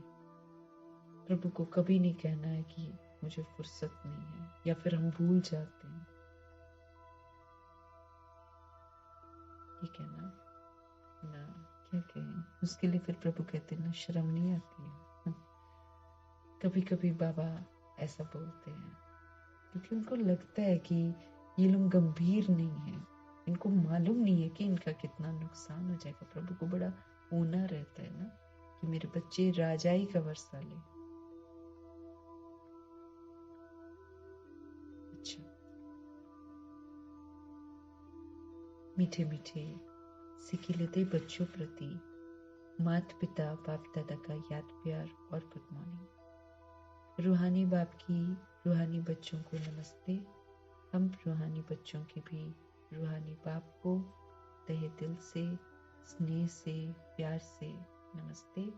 और प्रभु की खूबसूरत समझाने के लिए, सावधानियों के लिए और ब्यूटीफुल बनने की शिक्षाओं के लिए तहे दिल से धन्यवाद। धारणा के लिए मुख्य सार है, संग से अपनी बड़ी संभाल करनी है। दीधारियों का संग नहीं करना है, नहीं तो संग दोष में आ जाते हैं। या फिर कोई आत्मा देख के अभिमान में कुछ कर रही है, और अगर मैं आत्मा उसके प्रभाव में आ जाती हूँ तो मैं बैड वाला संग कर लेती हूँ। ऐसे संग से मुझे अपने आप को संभाल कर रखना है। एक सत्य बाप का संग करना है। निरंतर हम प्रभु के संग रहें। निरंतर एक सत्य बाप ही है जिनका संग करना है। माया 5 विकारों के संग से बहुत दूर रहना। ये विकार जो है, ये इसका भी संग जब हम करते हैं, माना इनके वशीभूत होकर जब हम कर्म करते हैं तो हम विकारों का संग करते हैं। जरूरी नहीं है कि खाली देहधारियों का संग करते हैं, लेकिन कोई भी विकार को यूज करते हैं, माना हम विकार का संग कर रहे हैं, तो क्या लगेगा? दोष लग जाता है फिर। तो माया 5 विकारों के संग से मुझे बहुत दूर रहना है, बहुत दूर रहना है। ये दुर्गति में लेकर जाएगा ना। पढ़ाई पर पूरा ध्यान देना है हमें। जो ईश्वरीय पढ़ाई है ना, इस पर हमें क्या करना है? पूरा ध्यान देना है। टेंशन रखना है कि प्रभु जो कह रहे हैं ना, वो करते चले जाना। अपनी मस्ती में रहो, प्रभु मस्ती में। हाँ? घूटना, विचार सागर मंथन करना, इस मस्ती में रहना, बजाय इसके कि हम इधर उधर खड़े होकर अपना टाइम वेस्ट करें। तो अपनी मस्ती में, प्रभु की मस्ती में रहना है, आत्मा की मस्ती में रहना, देहभान और देह अभिमान की मस्ती से बाहर आना है। कहा जाता है अपनी घोट तो नशा चढ़े। जितना हम घोटेंगे, जितना हम विचार सागर मंथन करेंगे, उतना हमें रूहानी नशा चढ़ेगा। एक दिन भी पढ़ाई हमको मिस नहीं करनी है। कुछ भी हो जाए, प्रभु का फरमान है, मिस नहीं करनी है। हर दिन की शिक्षा हम आत्माओं के लिए भोजन है। एक दिन फिर आत्मा को भोजन के बिना थोड़ी रखना, वो तो फिर उसकी शक्ति ही खत्म हो जाएगी। इसीलिए पढ़ाई कभी मिस नहीं करनी है। प्रभु का वरदान, सतगुरु का वरदान, सेवा में स्नेह और सत्यता की अथॉरिटी के बैलेंस। आजकल ब्रह्मा जी का सब कुछ चल रहा है ना, तो बैलेंस के ऊपर बड़ा ध्यान खिंचवा रहे हैं प्रभु। सेवा में स्नेह और सत्यता की अथॉरिटी के बैलेंस द्वारा सफलता मूर्त भव। स्नेह और सत्यता सेवा में, जैसे इस झूठ खंड में ब्रह्मा बाप को सत्यता की अथॉरिटी का प्रत्यक्ष स्वरूप देखा है। ये झूठ खंड, झूठ बोलती है ना सभी आत्माएं। अपने को शरीर समझती हैं तो सबसे पहला झूठ तो यहीं पर बोलती हैं। फिर शरीर के संबंधों को बोलती हैं, ये मेरा है, ये मेरा है, ये मेरा है। झूठ बोलती हैं क्योंकि वाकई कोई किसी का नहीं है। आत्मा किसी की है क्या? नहीं है ना, लेकिन झूठ बोलते हैं। तो ये जो झूठ खंड है, जैसे इस झूठ खंड में ब्रह्मा बाप अकेले शुरू में, सारे विरोधी हो गए। सब दादा लेखराज को कितना सम्मान देते थे, ब्रह्मा बनते ही सारे दुश्मन बन गए। तो सेवा में स्नेह और सत्यता की अथॉरिटी का बैलेंस रखना है। स्नेह का और सत्यता की अथॉरिटी का बैलेंस रखना है। इससे फिर हम सफलता मूर्त बन जाएंगे।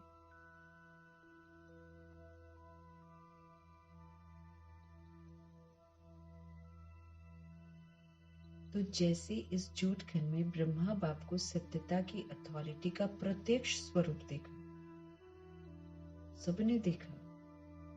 उनके अथॉरिटी के बोल कभी भी अहंकार की भासना नहीं देंगे। वो सत्य बताते थे, प्रभु का सत्य बताते थे सभी को, लेकिन उनके अथॉरिटी के बोल होते थे, माना सत्य है ये, वो अथॉरिटी से बोलते थे। इन्हीं के डर कर बोल रहे हैं, या हिचकिचा कर बोल रहे हैं, या थोड़ा बोल रहे हैं और थोड़ा सा छुपा रहे हैं। नहीं, उनकी अथॉरिटी के बोल थे। लेकिन वो बोल बोलते समय, जैसे शास्त्रों की अथॉरिटी के बोल जब बोले जाते हैं तो उसमें अहंकार झलकता है, क्योंकि देहभान में सुनाते हैं ना। लेकिन यहाँ जो है ब्रह्मा जी की अथॉरिटी के बोल में कभी भी अहंकार की भासना नहीं देंगे। कभी भी नहीं लगता था कि वो कुछ घमंड दिखा रहे हैं, अहंकार नहीं होता था। तो उनके अथॉरिटी के बोल कभी अहंकार की भासना नहीं देंगे। अथॉरिटी के बोल में स्नेह समाया होता था। स्नेह से हम आत्माओं को सत्य दूसरों को बताना है। नहीं तो शुरू में जब हमको सत्य पता चलता है ना, तो हमें थोड़ा सा है बॉडी कॉन्शियसनेस में हम दूसरों को बताते हैं। नहीं, ब्रह्मा ने वैसा नहीं करा, स्नेह से सत्य को बताया। उनकी अथॉरिटी के बोल होते हुए भी उसमें स्नेह जरूर होता था। सत्य बताते थे लेकिन स्नेह स्वरूप होकर बताते थे।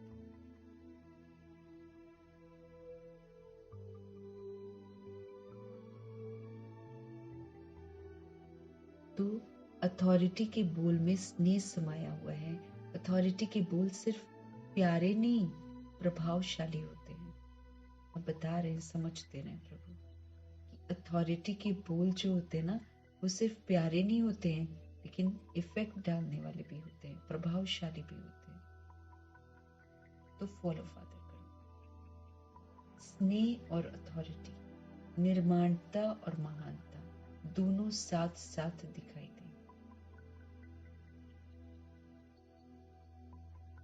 क्या कहते हैं प्रभु? अथॉरिटी के बोल सिर्फ प्यारे नहीं होते, लेकिन प्रभावशाली होते हैं, दूसरे पर इफेक्ट पड़ता है। तो फॉलो फादर करो। स्नेह और अथॉरिटी, निर्माणता और महानता, हम्बलनेस और महानता दोनों साथ साथ दिखाई दे। हम अथॉरिटी से सत्य को बताएं, लेकिन उस अथॉरिटी में रूहानी स्नेह भी होना चाहिए। तो अथॉरिटी के बोल में स्नेह समाया हुआ है। अथॉरिटी के बोल सिर्फ प्यारे नहीं, लेकिन प्रभावशाली होते हैं। तो फॉलो फादर करो।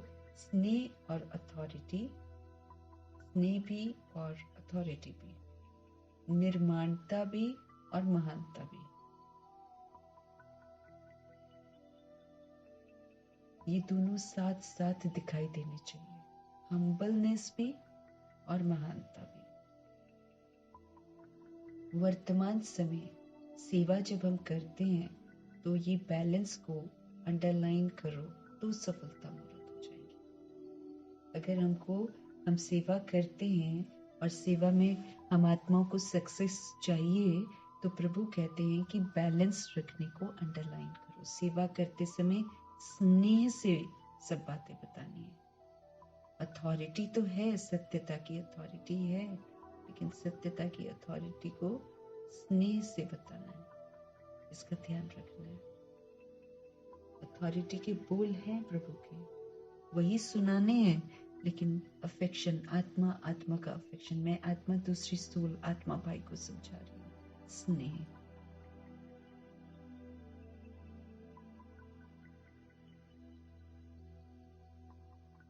वर्तमान समय सेवा में प्रभु कहते हैं इस बैलेंस को अंडरलाइन करो, तो हम क्या बन जाएंगे? सफलता मूर्त बन जाएंगे। और कौन सा बैलेंस रखने के लिए प्रभु बोल रहे हैं? सेवा में स्नेह और सत्यता की अथॉरिटी। झूठ नहीं बोलना है किसी को भी, किसी से कुछ छुपाना नहीं है। थोड़ा सा छिपा लिया, कहीं बुरा ना मान जाए, हाँ, थोड़ा थोड़ा कहीं छोड़ ना दे सेंटर, आना कहीं बंद कर दिया तो फिर भीड़ कम हो जाएगी, वैसा नहीं करना। प्रभु कहते सत्यता की अथॉरिटी जरूर होनी चाहिए, बताना पूरा सत्य है, लेकिन बताना स्नेह के साथ, अफेक्शन के साथ, रूहानी स्नेह के साथ। ब्रह्मा बाप को बच्चों ने भी बोला था, आप नहीं बोलो ना। जब मारने आ रहे थे ना, सारी आत्माएं मारने आती थी, तो फिर वो बच्चों ने भी, उनके जो पालना ले रहे थे, उन बच्चों ने भी ब्रह्मा जी को राय दी कि आप पवित्रता को लेकर डायरेक्ट मत बोलो, जब लोग इतना नाराज हो रहे तो। ब्रह्मा जी ने थोड़ी कहना मान लिया, उन्होंने तो सत्यता को ही अथॉरिटी से बताया, सत्यता की अथॉरिटी से सबको बताया कि पवित्रता अनिवार्य है, पवित्र बनना है, पवित्र भव, योगी भव। जितना दुश्मन बन रहे थे उसके बीच में वो यही बात बोल रहे थे पवित्रता के ऊपर। इसलिए कोई भी बात बतानी है, सत्य बतानी है, लेकिन बताने का जो तरीका है उसमें स्नेह होना चाहिए, रूहानी स्नेह होना चाहिए। टूट टूट कर पढ़ेंगे और देह अभिमान में किसी को बोलेंगे तो कोई नहीं सुनने वाला है ना। सत्यता को सभ्यता के साथ बताना है, ऐसे नहीं देख लो ऐसा है, नहीं। स्नेह से, हमें प्रभु ने ऐसे थोड़ी बताया, प्यार प्यार से बनाया। जैसे प्रभु हमारे प्यार से पालना करते हैं, ऐसे हमें दूसरी सोल्स की भी पालना करनी है और प्यार से करनी है।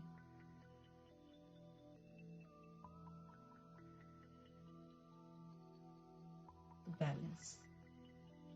कल था रॉयल्टी और सिंप्लिसिटी। रॉयल्टी और सिंप्लिसिटी। सिंपल भी बहुत थे ब्रह्मा जी, इसके लिए अनीता दीदी समझाते हैं, बता रहे थे कि मना ऐसा नहीं कि वो बहुत ज्यादा कपड़े रखते थे ना, वो 2 जोड़ी कपड़ा साफ सुथरा ना, फट भी जाता था ना तो उसको चत्ती लगाते थे, जैसे कोई पैच लगाते ना, वैसे पैच लगाते थे, और फिर कहीं से उधड़ा हुआ ना हो, इसका बहुत ध्यान रखते थे। ऐसा नहीं कि नए कपड़े खरीदने चले गए फटाफट, नहीं, किफायत इकोनॉमिकली चलते थे ना, तो सिंपल वो इतने थे कि वो हर चीज मैंने कपड़ों को चत्ती भी लगाकर पहन लेते थे, लेकिन किसी को पता नहीं चलता था, इतने अच्छे से मना उसको स्टिच करना, उसको मना इतनी अच्छे से रखते थे, कहीं से उधड़ा हुआ ना हो, मना बेकार। एक मना गॉडली स्टूडेंट है ना, तो इसलिए वो कहते कि उसको उधड़ा हुआ को सिलाई कर लेना, किसी को पता नहीं चलने देना, ये वाली चीज उनमें बहुत है, सिंप्लिसिटी। जैसे उपले बनाना, गोले बनाना, वो बनाते हुए भी उनमें रॉयल्टी की झलक थी, करते करते भी रॉयल्टी की झलक थी उनमें, राजाईपन का, स्वराज्य अधिकारी, उसकी झलक थी। लेकिन सिंपल, वो अति सिंपल थे। लेकिन वही है कि ये नहीं कि फटा फटा पहन लिया, जैसे फट गया है और वो फटा हुआ दिखाई दे रहा है, वैसे नहीं करते थे, उसको सिलाई कर देते थे, उसको पैच लगाते थे, पता नहीं चलने देते थे। इसी तरीके से कोई भी चीज ऐसा नहीं है कि वो बता रही थी कि ऐसा नहीं है कि आप मधुबन चले जाओ तो पांडव भवन में तो कुछ शो पीसेस पड़े हुए हैं इधर उधर, नहीं, लेकिन व्यवस्थित सब कुछ रखा होता है, साफ सुथरा सब कुछ रखा होता है, कितनी क्लीनलीनेस रहती है, कितने अच्छे से वो गार्डन को भी मेंटेन किया हुआ है सब कुछ ना, तो सफाई से, सिंप्लिसिटी से वो लोग बहुत चलते थे ब्रह्मा जी, लेकिन बैलेंस रखते थे हर एक चीज का। तो उनमें रॉयल्टी भी बहुत थी और उनमें सिंप्लिसिटी भी बहुत थी। ऐसे हम आत्माओं को भी रहना है और उनसे सीखना है, क्योंकि ब्रह्मा बाप समान बनना है ना। ऐसे जो आत्माएं होती है ना, वो एक्सपीरियंसेस सुनाती रहती हैं, क्योंकि वो दादियों से सुनती है ना, तो फिर क्लास में भी शेयर करती हैं। स्लोगन है, मेरे को तेरे में परिवर्तन कर देना, अर्थात भाग्य का अधिकार ले लेना। मेरा कुछ भी नहीं है, वाकई कुछ नहीं है। इस चीज को समझ के उस मेरे को, वो जो देह का जो मेरा है, जिसको मेरा मेरा के गीत गाकर कहते मेरा है, उस मेरे को प्रभु को अर्पण कर देना है। मेरे को तेरे में परिवर्तन करना, फिर कभी भी नहीं कहना मेरा। ये बड़ा ध्यान रखना है। घर में बच्चे होते हैं ना, तो उसको बोल ही देते ना मेरा बच्चा, ना मेरा प्यारा सा बच्चा, मेरा प्यारा बेटा बेटी, ऐसे बोल देते हैं ना। ये भाषा नहीं बोलनी है हमें, नहीं बोलनी है। आत्मा समझ कर चलना है। हर वक्त आत्मा की स्मृति होनी चाहिए, हर वक्त आत्मा का पाठ बजाना, हकीकत में जीना है, सत्य बोलना है, सत्य में जीना है। ये प्रभु हमको समझ देते हैं। सत्य यही है कि हम आत्माएं हैं और सत्य यही है कि मेरा सिर्फ परमात्मा है। सत्य यही है कि यहाँ जो भी आंखों से दिखाई देता है उसमें से कोई भी चीज मेरी नहीं है, कोई भी चीज मेरी है ही नहीं है। ये सत्य है। इस सत्य को समझना है, स्वीकार करना है, और सारा का सारा प्रभु का है।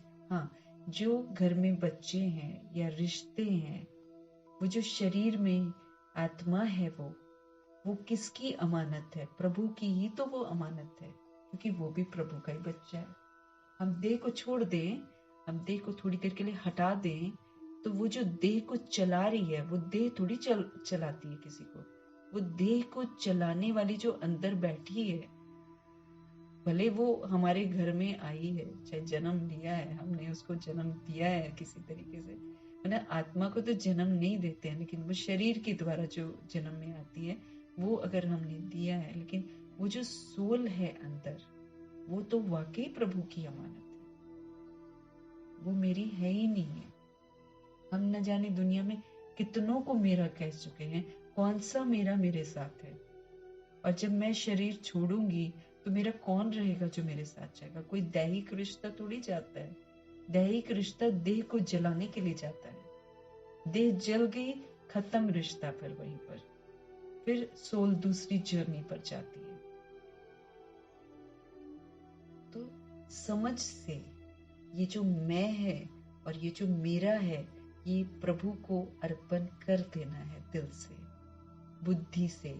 तो जब हम मेरे को तेरे में चेंज कर देते हैं मना, हम प्रभु से भाग्य का अधिकार प्राप्त कर लेते हैं। क्योंकि तब हम सही कर्मा करना शुरू करते हैं, तब हम दूसरी सोल को सम्मान देते हैं, तभी हम दूसरी सोल को भी मना प्रभु का बच्चा समझकर जैसे भी करना होता है ना, तभी हम कर पाते हैं, नहीं तो थोड़ी कर पाते हैं। हकीकत सत्य में जीना है हमें। जी लेंगे, संस्कार मेरे बन जाएंगे, उनका भी हम कल्याण करने के निमित्त बन जाएंगे। वो हमारे मोह माया में जकड़े नहीं रहेंगे, उनको भी फ्री करेंगे, हम भी फ्री हो जाएंगे। वो भी प्रभु से जुड़ जाए, हम भी प्रभु से जुड़ जाए, भाग्य का अधिकार प्राप्त कर लेंगे। क्योंकि मैं और मेरा देह अभिमान का, ये हमें 21 जन्मों के भाग्य से वंचित कर देता है। मुझे उसका अधिकार प्राप्त करना है। तो हम तभी प्राप्त कर सकते हैं जब हम सारे मेरे को तेरे में चेंज कर देंगे। प्रभु का है सब कुछ, वाकई प्रभु का है सब कुछ, हमारा कुछ भी नहीं है। हमारे शिव बाबा हैं बस। हमारा, हम आत्माओं का सिर्फ एक परमपिता परमात्मा है, और हमारा कुछ नहीं है। हम सारी आत्माएं देह अभिमान में आकर मेरा मेरा का जकड़ के बैठे हुए, मेरे मेरे को, ये मेरा, ये मेरा, ये मेरा, ये मेरा, और सब कुछ छोड़ के चले जाते हैं। फिर मेरे मेरे के गीत गाते रहते हैं, उस मेरे मेरे के गीत में कमाते रहते हैं, उस मेरे मेरे के चक्कर में जोड़ते रहते हैं, उस मेरे के चक्कर में सारा दिन उन्हीं के संग लगे रहते हैं। जैसे आज बाबा ने बोला, बाल बच्चों को ही याद करते रहते हैं, उन्हीं को देखते रहेंगे, उन्हीं को बड़ा हो रहा है, इसको और खिलाओ, इसको ये करो, इसी चक्कर में रह जाते हैं। प्रभु जी याद ही नहीं रहते। वो बच्चे बड़े होकर फिर क्या करते हैं? वो फिर एक डिफरेंट फैमिली में जाते हैं, उनकी डिफरेंट लाइफ शुरू हो जाती है। आपने तो सारा अपना टाइम बर्बाद कर दिया ना उसके चक्कर में। ये वृद्ध आश्रम कहाँ खुले हुए, क्यों खुले हुए हैं? जिन बच्चों के चक्कर में सारा जीवन बिताया होगा, उन बच्चों ने उनको वृद्ध आश्रम के लायक कर दिया। हकीकत, हकीकत को समझना है। किसी का कोई भी नहीं है। हम कार्मिक बंधन से बंधे हुए हैं। जिस दिन हमारा कर्मा का बंधन खत्म हो जाता है, हम शरीर छोड़ देते हैं, या फिर दूसरा शरीर छोड़ देता है। बस इतनी कहानी चलती है। मेरे मेरे के गीत से हम कोई किसी चीज को मेरा अपना नहीं बना सकते। तो मेरा देह का अभिमान है, इस मेरे से हमें स्वयं को मुक्त करना है और प्रभु को अपना बना लेना है। मेरे को तेरे में परिवर्तन करना माना भाग्य का अधिकार ले लेना, क्योंकि जब हम परिवर्तन कर देते हैं हमारा जीवन सुधर जाता है, हम जीवन मुक्ति के संस्कार बना लेते हैं और फिर हम जीवन मुक्ति का वर्षा प्रभु से प्राप्त करते हैं। हम निर्बंधन बन जाते हैं, हम निर्वैर बन जाते हैं, हम जीना सीखते हैं। फिर मेरा वाला मैला कर देता है, वो मुझे लिमिटेड कर देता है, वो मुझे मेरे तेरे में बांट देता है, मुझसे पाप कर्म कराता है। जब हम छोड़ देते हैं, प्रभु की अमानत समझते हैं तो ध्यान रखते हैं, उल्टा और अच्छी पालना करते हैं। ये जो प्रभु कहते हैं ना, बुद्धि से भूलो, है ना, और मेरे को याद करो। तो जब हम प्रभु को याद करते हैं और साथ में रहने वालों को प्रभु की अमानत समझते हैं तो हमारा व्यवहार जो है वो अच्छा हो जाता है ना। जो सोल को चाहिए वो हम उसको दे पाते हैं। लेकिन जब हम देह अभिमान में उसको अपना समझते हैं तो हम 4 थप्पड़ 6 थप्पड़ लगाकर न जाने कितनी बातें बोल बोल कर उस आत्मा को बिल्कुल कमजोर भी कर देते हैं। तो पालना कहाँ होती है। लेकिन जब हम प्रभु की अमानत उसको समझते हैं तो भैया हम उसको हाथ नहीं लगाते, फिर हम लॉ हाथ में नहीं उठाते, तो जीना सीखते हैं ना। हम अच्छा जीना सीखते हैं, हम अच्छी पालना करते हैं, हम अच्छे संस्कार धारण करते हैं, मेरे को तेरे में परिवर्तन करके। क्योंकि भाई फिर हम समझते ये तो प्रभु का है, उल्टा नहीं कर सकते, हम उल्टा नहीं बोल सकते हैं।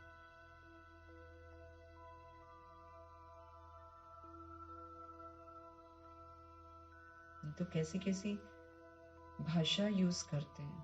तो अब जब हम समझते हैं अरे भाई ये प्रभु का बच्चा है, तो वो भाषा से इंसान मुक्त होता है। जो उल्टी सीधी भाषा बोल देते हैं बच्चों को, बच्चे आजकल छोटे छोटे बच्चे गालियां देते हैं, छोटे छोटे बच्चे आपस में जाकर एक दूसरे को वो शब्द बोलते हैं जो घर में माँ बाप बोल रहे होते हैं। तो क्या तहजीब सिखाते हैं उसको, मेरा कह रहे हैं मेरा बच्चा, लेकिन तहजीब क्या सिखा रहे हैं, सारी बैड तहजीब। वो बाहर जा, घर में माँ बाप थप्पड़ मारते, वो बाहर जाकर दोस्त को थप्पड़ मारता है, कहीं तो निकालेगा ना।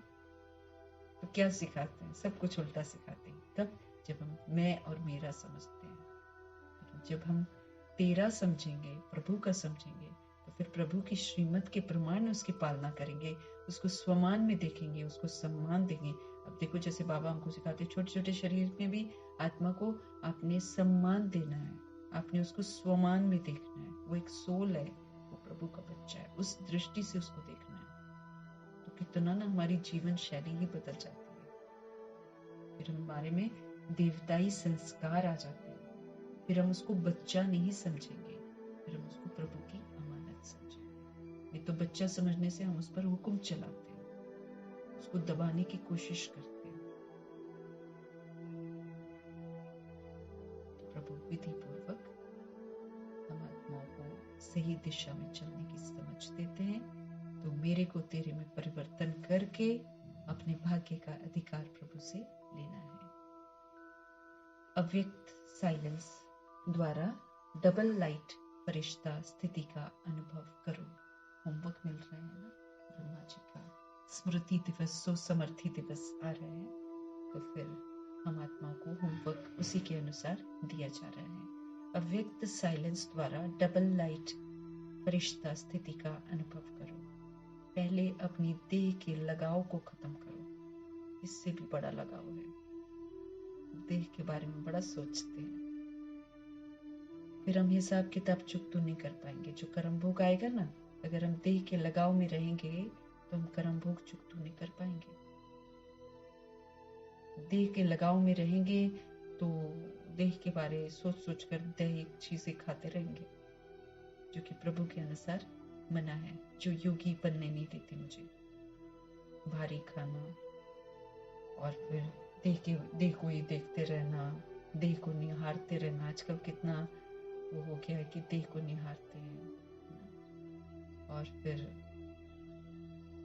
देह के लिए कपड़े खरीदना, जूते खरीदना, कलेक्शन करना, सब कुछ कितना देह के लिए करते हैं। देह से अटैचमेंट है। प्रभु समझ देते हैं ये परिवर्तनशील है, प्रभु समझ देते हैं कर्म भोग आने वाला है, प्रभु समझ देते हैं ऐसी ऐसी बीमारियां आ जाएंगी जिसका कोई इलाज नहीं होगा।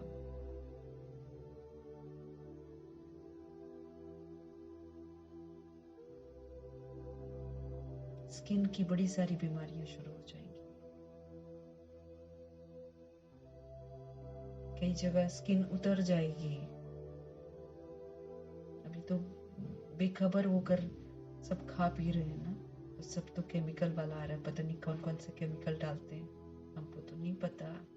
फ्रूट हम लेकर आते हैं, फ्रूट हम खाते हैं, सोचते हैं हमने फल खा लिया है, लेकिन दुकान वाले ही बताते हैं कि रातों रात केमिकल डालकर हम पका देते हैं।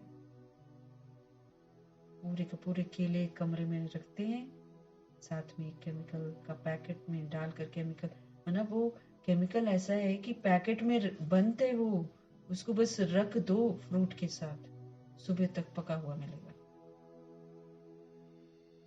पब्लिक को चाहिए, जल्दी चाहिए, तो सारा कुछ जो इस वक्त मौजूद है सब बीमारियों का घर है। हम उसको शक्ति के रूप में लेकर आते हैं, लेकिन उसमें बीमारियां भी हैं और उसमें विकार भी है, उसमें लोभ है, जल्दी करो और पैसे कमाएंगे और पैसे कमाएंगे और पैसे कमाएंगे।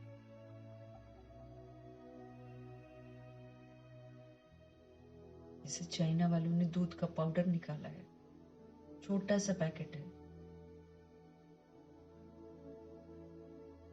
बहुत सारा दूध बनाओ और पैकेट में डालकर बेच दो, घोल दो पानी में और खूब बेचो। दुनिया को चाहिए,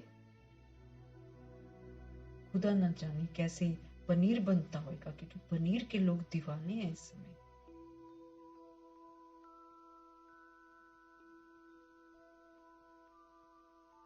देह का लगाओ, खाना पीना, टेस्ट, देह से लगाव है ये। तो प्रभु समझ देते हैं, पहले अपने देह के लगाव को खत्म करो, फिर संबंध और पदार्थ, ये जो खाना पीना वस्तु वैभव जो भी, ये चाहिए ये चाहिए ये चाहिए ये चाहिए। अब ठंड है ना, चाय चाहिए चाय चाहिए चाय चाहिए, बहुत बार चाहिए, मीठा चाहिए मीठा चाहिए मीठा, मीठा जहर जहर। बाबा जो बोलते हैं ना सैक्रीन, सैक्रीन मिलाते हैं सारी चीजों में, खतरनाक है वो, थोड़ी सी डालनी पड़ती है, बहुत मीठा कर देती है। मिठाई में जहर, चीनी में जहर, चीनी तो वैसे ही जहर है, लेकिन देसी खांड जो लेने जाते हैं उसमें भी आजकल ऐसा अनुभव होता है, उसमें भी मिला रहे हैं बहुत अच्छी तरीके। झूठ खंड है ना, यहाँ सच्ची चीज मिलेगी कहाँ, ये झूठ खंड है, इसमें हर कोई झूठ बोलता है। तो प्रभु कहते हैं देह के लगाव को खत्म कर दो, तो संबंध का लगाव भी खत्म हो जाएगा और पदार्थों का लगाव भी खत्म हो जाएगा, आप पे खत्म हो जाएगा।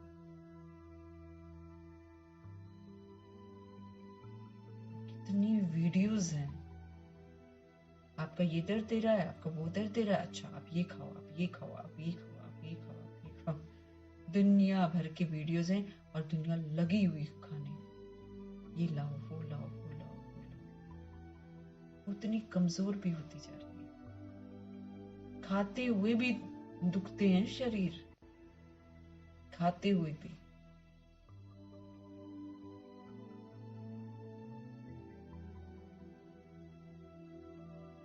पदार्थ,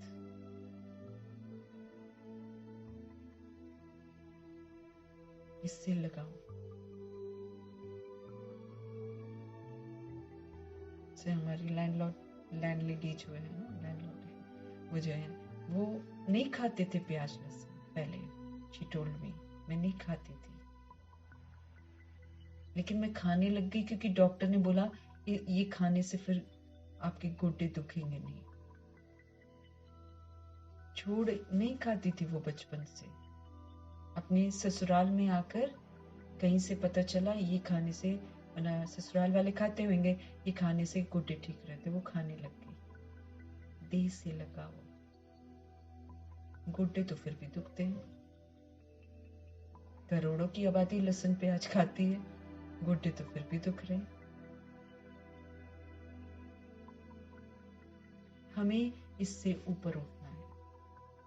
हमें अब दुनिया वाले डॉक्टरों की बातें नहीं सुननी है, वो गुमराह कर रहे हैं, उनको तो खुद ही नहीं पता, वो क्या बताएं, झूठ खंड है ये। सत्य तो सिर्फ शिव बाबा बताते हैं, और वो यही बताते हैं मेरी याद में दाल रोटी खाओ, बस मैं उसमें डाल दूंगा सब कुछ, लेकिन मेरी याद में खाना, भोग लगाकर खाना। कोई बाबा भोग खाते नहीं है, लेकिन याद में जब हम भोग लगाते हैं तो वो याद उसको प्यूरिफाई कर देती है, हमारे अच्छे के लिए बोलते हैं भोग लगाना। तीनों समय खाना खाते हैं, तीनों समय भोग लगाओ, प्रभु के लिए बनाओ, प्रभु को भोग लगाओ और फिर प्रसाद के रूप में उसको खाओ, तंदुरुस्त रहेंगे। आत्मा भी तंदुरुस्त, और आत्मा को आत्मा जिसके द्वारा सब कुछ करती है, शरीर, शरीर को चलाने वाली जो आत्मा है वो भी तंदुरुस्त और शरीर भी ठीक, सादगी। जैसे शुरू की आत्माएं थी वो सादगी में रहती थी, तो वो रात रात को जाग जाग कर भी योग करती थी। फिर बाद में जैसे जैसे विस्तार होता चला गया, तो विस्तार में फिर खान पान में बहुत कुछ आ गया, वो फिर खान पान में जिसने खाया होगा फिर उसको तकलीफें हुई हैं, तकलीफें होती हैं फिर एंड में ना। तो जितना सादगी में खाते हैं फिर उनको तकलीफें नहीं होती। मम्मा पापा सादगी में चले गए थे, नमक भी छोड़ दिया और चीनी भी छोड़ दी। चलो मम्मा को तो कैंसर था इसलिए चीनी छोड़िए, लेकिन बाबा ने भी छोड़ दिया था, ब्रह्मा बाबा ने, क्योंकि मालूम था कि ये जहर है, सत्युगी फूड नहीं है। चीनी, नमक और चाय, दूध, दही, ये सब सत्युगी फूड नहीं है। तो उन्होंने सत्युगी फूड खाना शुरू कर दिया था, बॉइल्ड, सिंपल, नो मिर्च मसाला, है ना। तो प्रभु क्या कह रहे हैं, सबसे पहले इस देह के लगाव को खत्म करो। इसके चक्कर में हम बहुत कुछ करते हैं, इसके चक्कर में हम आराम भी करते हैं, नींद आ रही है आराम कर रहे हैं, सो रहे हैं, सुबह को उठ जाना है उस समय हम सो रहे हैं, ये क्या है, आराम, देह का लगाव। ठंड लग रही है या थक गए हम, ये देह का लगाव है। तो प्रभु कहते हैं पहले तो सबसे पहले अपनी देह के लगाव को खत्म करो, तो फिर संबंध का लगाओ और फिर पदार्थों का लगाओ, ये चाहिए वो चाहिए वो चाहिए, इससे जो अटैचमेंट है वो सारी आप पे ही खत्म हो जाएगी। फरिश्ता बनने के लिए पहले ये वाला अभ्यास करो कि ये देह जो मुझे अभी मिली हुई है, अभी जो मिली हुई है, ये 84वां शरीर, अगर मैंने 83 जन्म ले रखे होंगे तो ये मेरा 84वां शरीर है, ये प्रभु से मिला है शरीर वही, लेकिन इस शरीर को मैंने प्रभु को सौंपा, फिर प्रभु ने उसे अमानत समझकर मुझे संभालने को दिया है। तो फिर ये शरीर जो है अब प्रभु की अमानत है, तो जब ये प्रभु की अमानत है तो फिर प्रभु के डायरेक्शन के प्रमाण में इसको यूज करूंगी ना। तो प्रभु कहते फरिश्ता बनने के लिए, और फिर मेरे को ये बताया गया है कि तुम लोगों ने देह से बहुत पाप कर्म किए हैं, अब इस देह के द्वारा हड्डी सेवा करो, निद्रा जीत बनकर इससे सेवा करो, इसको सफल करो, इससे मैंने जो पुरुषार्थ करना है पूरा का पूरा पुरुषार्थ इससे करो, इसको सफल करो, है ना। तो फरिश्ता बनने के लिए पहले ये वाला अभ्यास करो कि ये जो देह है ना, ये सेवा के अर्थ है। अब सेवा के अर्थ जो देह है, अगर मैं उसको देखती रहूं, निहारती रहूं, उसी को खिलाती पिलाती रहूं, तो सेवा हम क्या करेंगे फिर। सेवा ये ईश्वरीय सेवा है, इसको करने के लिए हमको मन से भी, बुद्धि से भी और शरीर से भी हल्का रहना है। जितना हम हल्के रहेंगे उतना हम ये सेवा कर सकेंगे। जितना इसको सात्विक भोजन देंगे, जितना इसको प्रभु की शिक्षाओं के अनुसार ना, प्रभु की याद में रहकर इसको खिलाए पिलाएंगे, उतना ये सशक्त रहेगी। मेरा ध्यान खाने पीने में नहीं होना चाहिए, मेरा ध्यान सात्विकता के ऊपर होना चाहिए।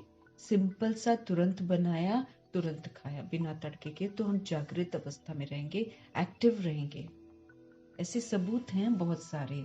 मतलब अज्ञान काल में भी जो आत्माएं सिंपल खाती हैं ना, मतलब तड़के वड़के नहीं लगाती, बिल्कुल सादगी का खाती हैं, वो एकदम आराम से अमृत वेले उठती हैं, आराम से, कोई झंझट नहीं, एकदम कोई थकावट नहीं, कुछ नहीं, और वो थकती भी नहीं है, बड़ी एक्टिव रहती हैं। उनके साथ चलने में हमको दौड़ना पड़ेगा, जैसे ब्रह्मा जी के साथ बच्चे कहते हम दौड़ते थे और वो चलते थे। फरिश्ते की चाल, हल्का। और उनका फूड क्या हो गया था? बिल्कुल बॉइल्ड सब्जी, बॉइल्ड करेले उबले हुए, बताओ। करेले उबले हुए उसको गुलाब जामुन की तरह खाते थे। और रोटी एक एक चपाती। और काम सारा दिन, सेवा सारा दिन, जागृत, यानी कि 2-4 घंटे की जो नींद है उसको भी सेवा में लगा दिया, एक्टिव।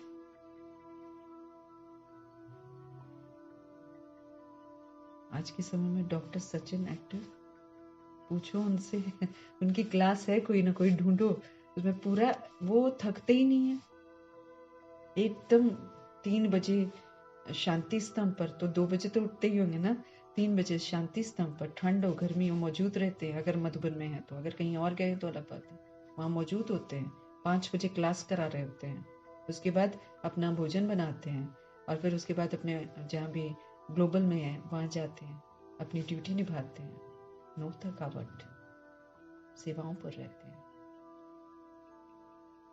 सादगी को अपना लिया ना, सिंप्लिसिटी को अपना लिया। उनका फूड भी नेचुरल है, नो फ्राइड। ऐसे ही सिस्टर शिवानी भी बताती है, वो फ्राइड को देखती नहीं है, वो स्प्राउट, पत्तों का जूस, बस यही पीती है, कैरी करती है अपना सामान, सारा दिन सेवाओं पर रहते हैं। 2 बजे जागे होते हैं आत्माएं। देह से लगाव छोड़ दिया ना, देह से लगाव रखेंगे तो हम सेवा भी नहीं करेंगे, फिर हम आराम ढूंढते हैं ना, थकावट आती है फिर। इसीलिए समझते रहे कि फरिश्ता अगर बनना है तो उसके लिए पहले ये अभ्यास करो, अपनी बुद्धि में ये चित्त में बिठाओ कि ये जो देह है ये सेवा अर्थ मुझे मिली हुई है, ये प्रभु की अमानत है, मैं ट्रस्टी हूं। इसको ट्रस्टी बनकर ध्यान रखना पूरा। ट्रस्टी क्या करता है? ध्यान रखता है, लेकिन उसको अटैचमेंट कभी नहीं होती है। जो ट्रस्टी बनकर संभालते हैं, है ना, वो देखभाल पूरी करते हैं, कहीं भी कुछ गड़बड़ ना हो, लेकिन कभी भी उस चीज को अपना नहीं समझते। ऐसे ही हम आत्माओं को भी ट्रस्टी बनना है। ये देह जो है ये मेरे प्रभु की अमानत है, इसको फिर मुझे बड़े ध्यान से वो खिलाना है जो प्रभु कहते हैं, फालतू चीजें खिला के उसको भारी नहीं करना है, और फिर दुखी परेशान नहीं होना है, फिर इससे खूब सेवा करानी है, हड्डी सेवा करा के इसको सफल करना है। फिर देखो बाबा कहते हैं फरिश्ता बनना कितना सहज लगता है, हल्के ना, शरीर से हल्के, और स्वस्थ भी हो जाएंगे। सबसे बड़ी बात है, उबला उबला खाएंगे ना, स्वस्थ भी हो जाएंगे। मैंने उबला जो खाते ना उनको देखा है, उनके साथ रही हूं मैं, वो बहुत एक्टिव है, बहुत एक्टिव है। मतलब अज्ञान काल वाली आत्माएं जो मैं बात कर रही हूँ, ज्ञान वाली नहीं, अज्ञान काल वाली आत्माएं, वो जो ज्ञान में नहीं चलती हैं, लेकिन जो बड़ी सादगी में रहती हैं और उबला हुआ खाती हैं, उनको कोई दुख तकलीफ नहीं होते, बहुत एक्टिव है वो लोग। तो अगर फरिश्ता बनना है, अगर हम चाहते हैं कि हम फरिश्ता बने, तो फिर प्रभु कहते हैं कि फिर अपने देह से सबसे पहले लगाव को हटाओ, क्योंकि इसके लगाव में हम पढ़ाई भी मिस करते हैं, सोते रहते हैं, और इसके लगाव में हम सोचते हैं नहीं मेरा चाय के बिना नहीं गुजारा है, सुबह सुबह मुझे चाय चाहिए, नहीं तो मेरा सिर दुखता है, मुझे खाने के बाद मीठा चाहिए, मुझे ये चाहिए, मुझे वो चाहिए। ये सारा बॉडी का अटैचमेंट हम आत्माओं को एकदम गिरती कला में ले जाता है। ये हमको फरिश्ता थोड़ी बनने देगा, ये हमें भारी करता ही रहेगा, और भारी होके संगम युग बीत जाएगा, और संगम युग ही समय है फरिश्ता बनने का, और अब तो बहुत थोड़ा समय रह गया। तो इसलिए प्रभु की ये समझाने को बुद्धि में रखते हुए आज के दिन में सारा ध्यान रखना है और बाकी पदार्थों से बुद्धि का योग, देह से अटैचमेंट बिल्कुल खत्म करनी है और प्रभु की अमानत समझकर इसको यूज कर लेना है। प्रभु का फरमान है, इससे हड्डी सेवा करो, इससे निद्रा जीत होकर सेवा करो, निद्रा जीत होकर याद करो, ये प्रभु का फरमान है। तो प्रभु की अमानत को प्रभु के डायरेक्शन के प्रमाण यूज करके इसको सफल करना है। ऐसे ही परमपिता परमात्मा का तहे दिल से धन्यवाद, ब्रह्मा माँ का धन्यवाद, जगदम्बा माँ का धन्यवाद, अष्टरत्नों का धन्यवाद, एडवांस पार्टी की सभी आत्माओं का धन्यवाद, दादियों का धन्यवाद, नवग्रहों का धन्यवाद। बृहस्पति की दशा हम पर बनी रहे और हम बृहस्पति की दशा में रहते हुए प्रभु की शिक्षाओं पर चलकर अपने आप को संभालें, अपने आप को बचाएं सजाओं से। और 5 तत्वों का धन्यवाद, ड्रामा का धन्यवाद, प्रकृति का धन्यवाद, माया का धन्यवाद, यमदूत का धन्यवाद, पूरे यूनिवर्स का धन्यवाद और करोड़ों की आबादी का धन्यवाद, साधन का धन्यवाद, साधन बनाने वालों का धन्यवाद और जो अन्य आत्माएं हमारे बहुत बहुत मददगार बनती हैं सफाई कराने में, बहुत सारी चीज़ों में, हम आत्माओं को खाना वाना उपलब्ध कराने में, अनाज उगाने में जो किसान हैं, सभी आत्माओं का बहुत बहुत धन्यवाद और शरीर रूपी इंस्ट्रूमेंट का धन्यवाद, साथ में रहने वाली आत्माओं का धन्यवाद और आप सभी आत्माओं का धन्यवाद। ओम शांति।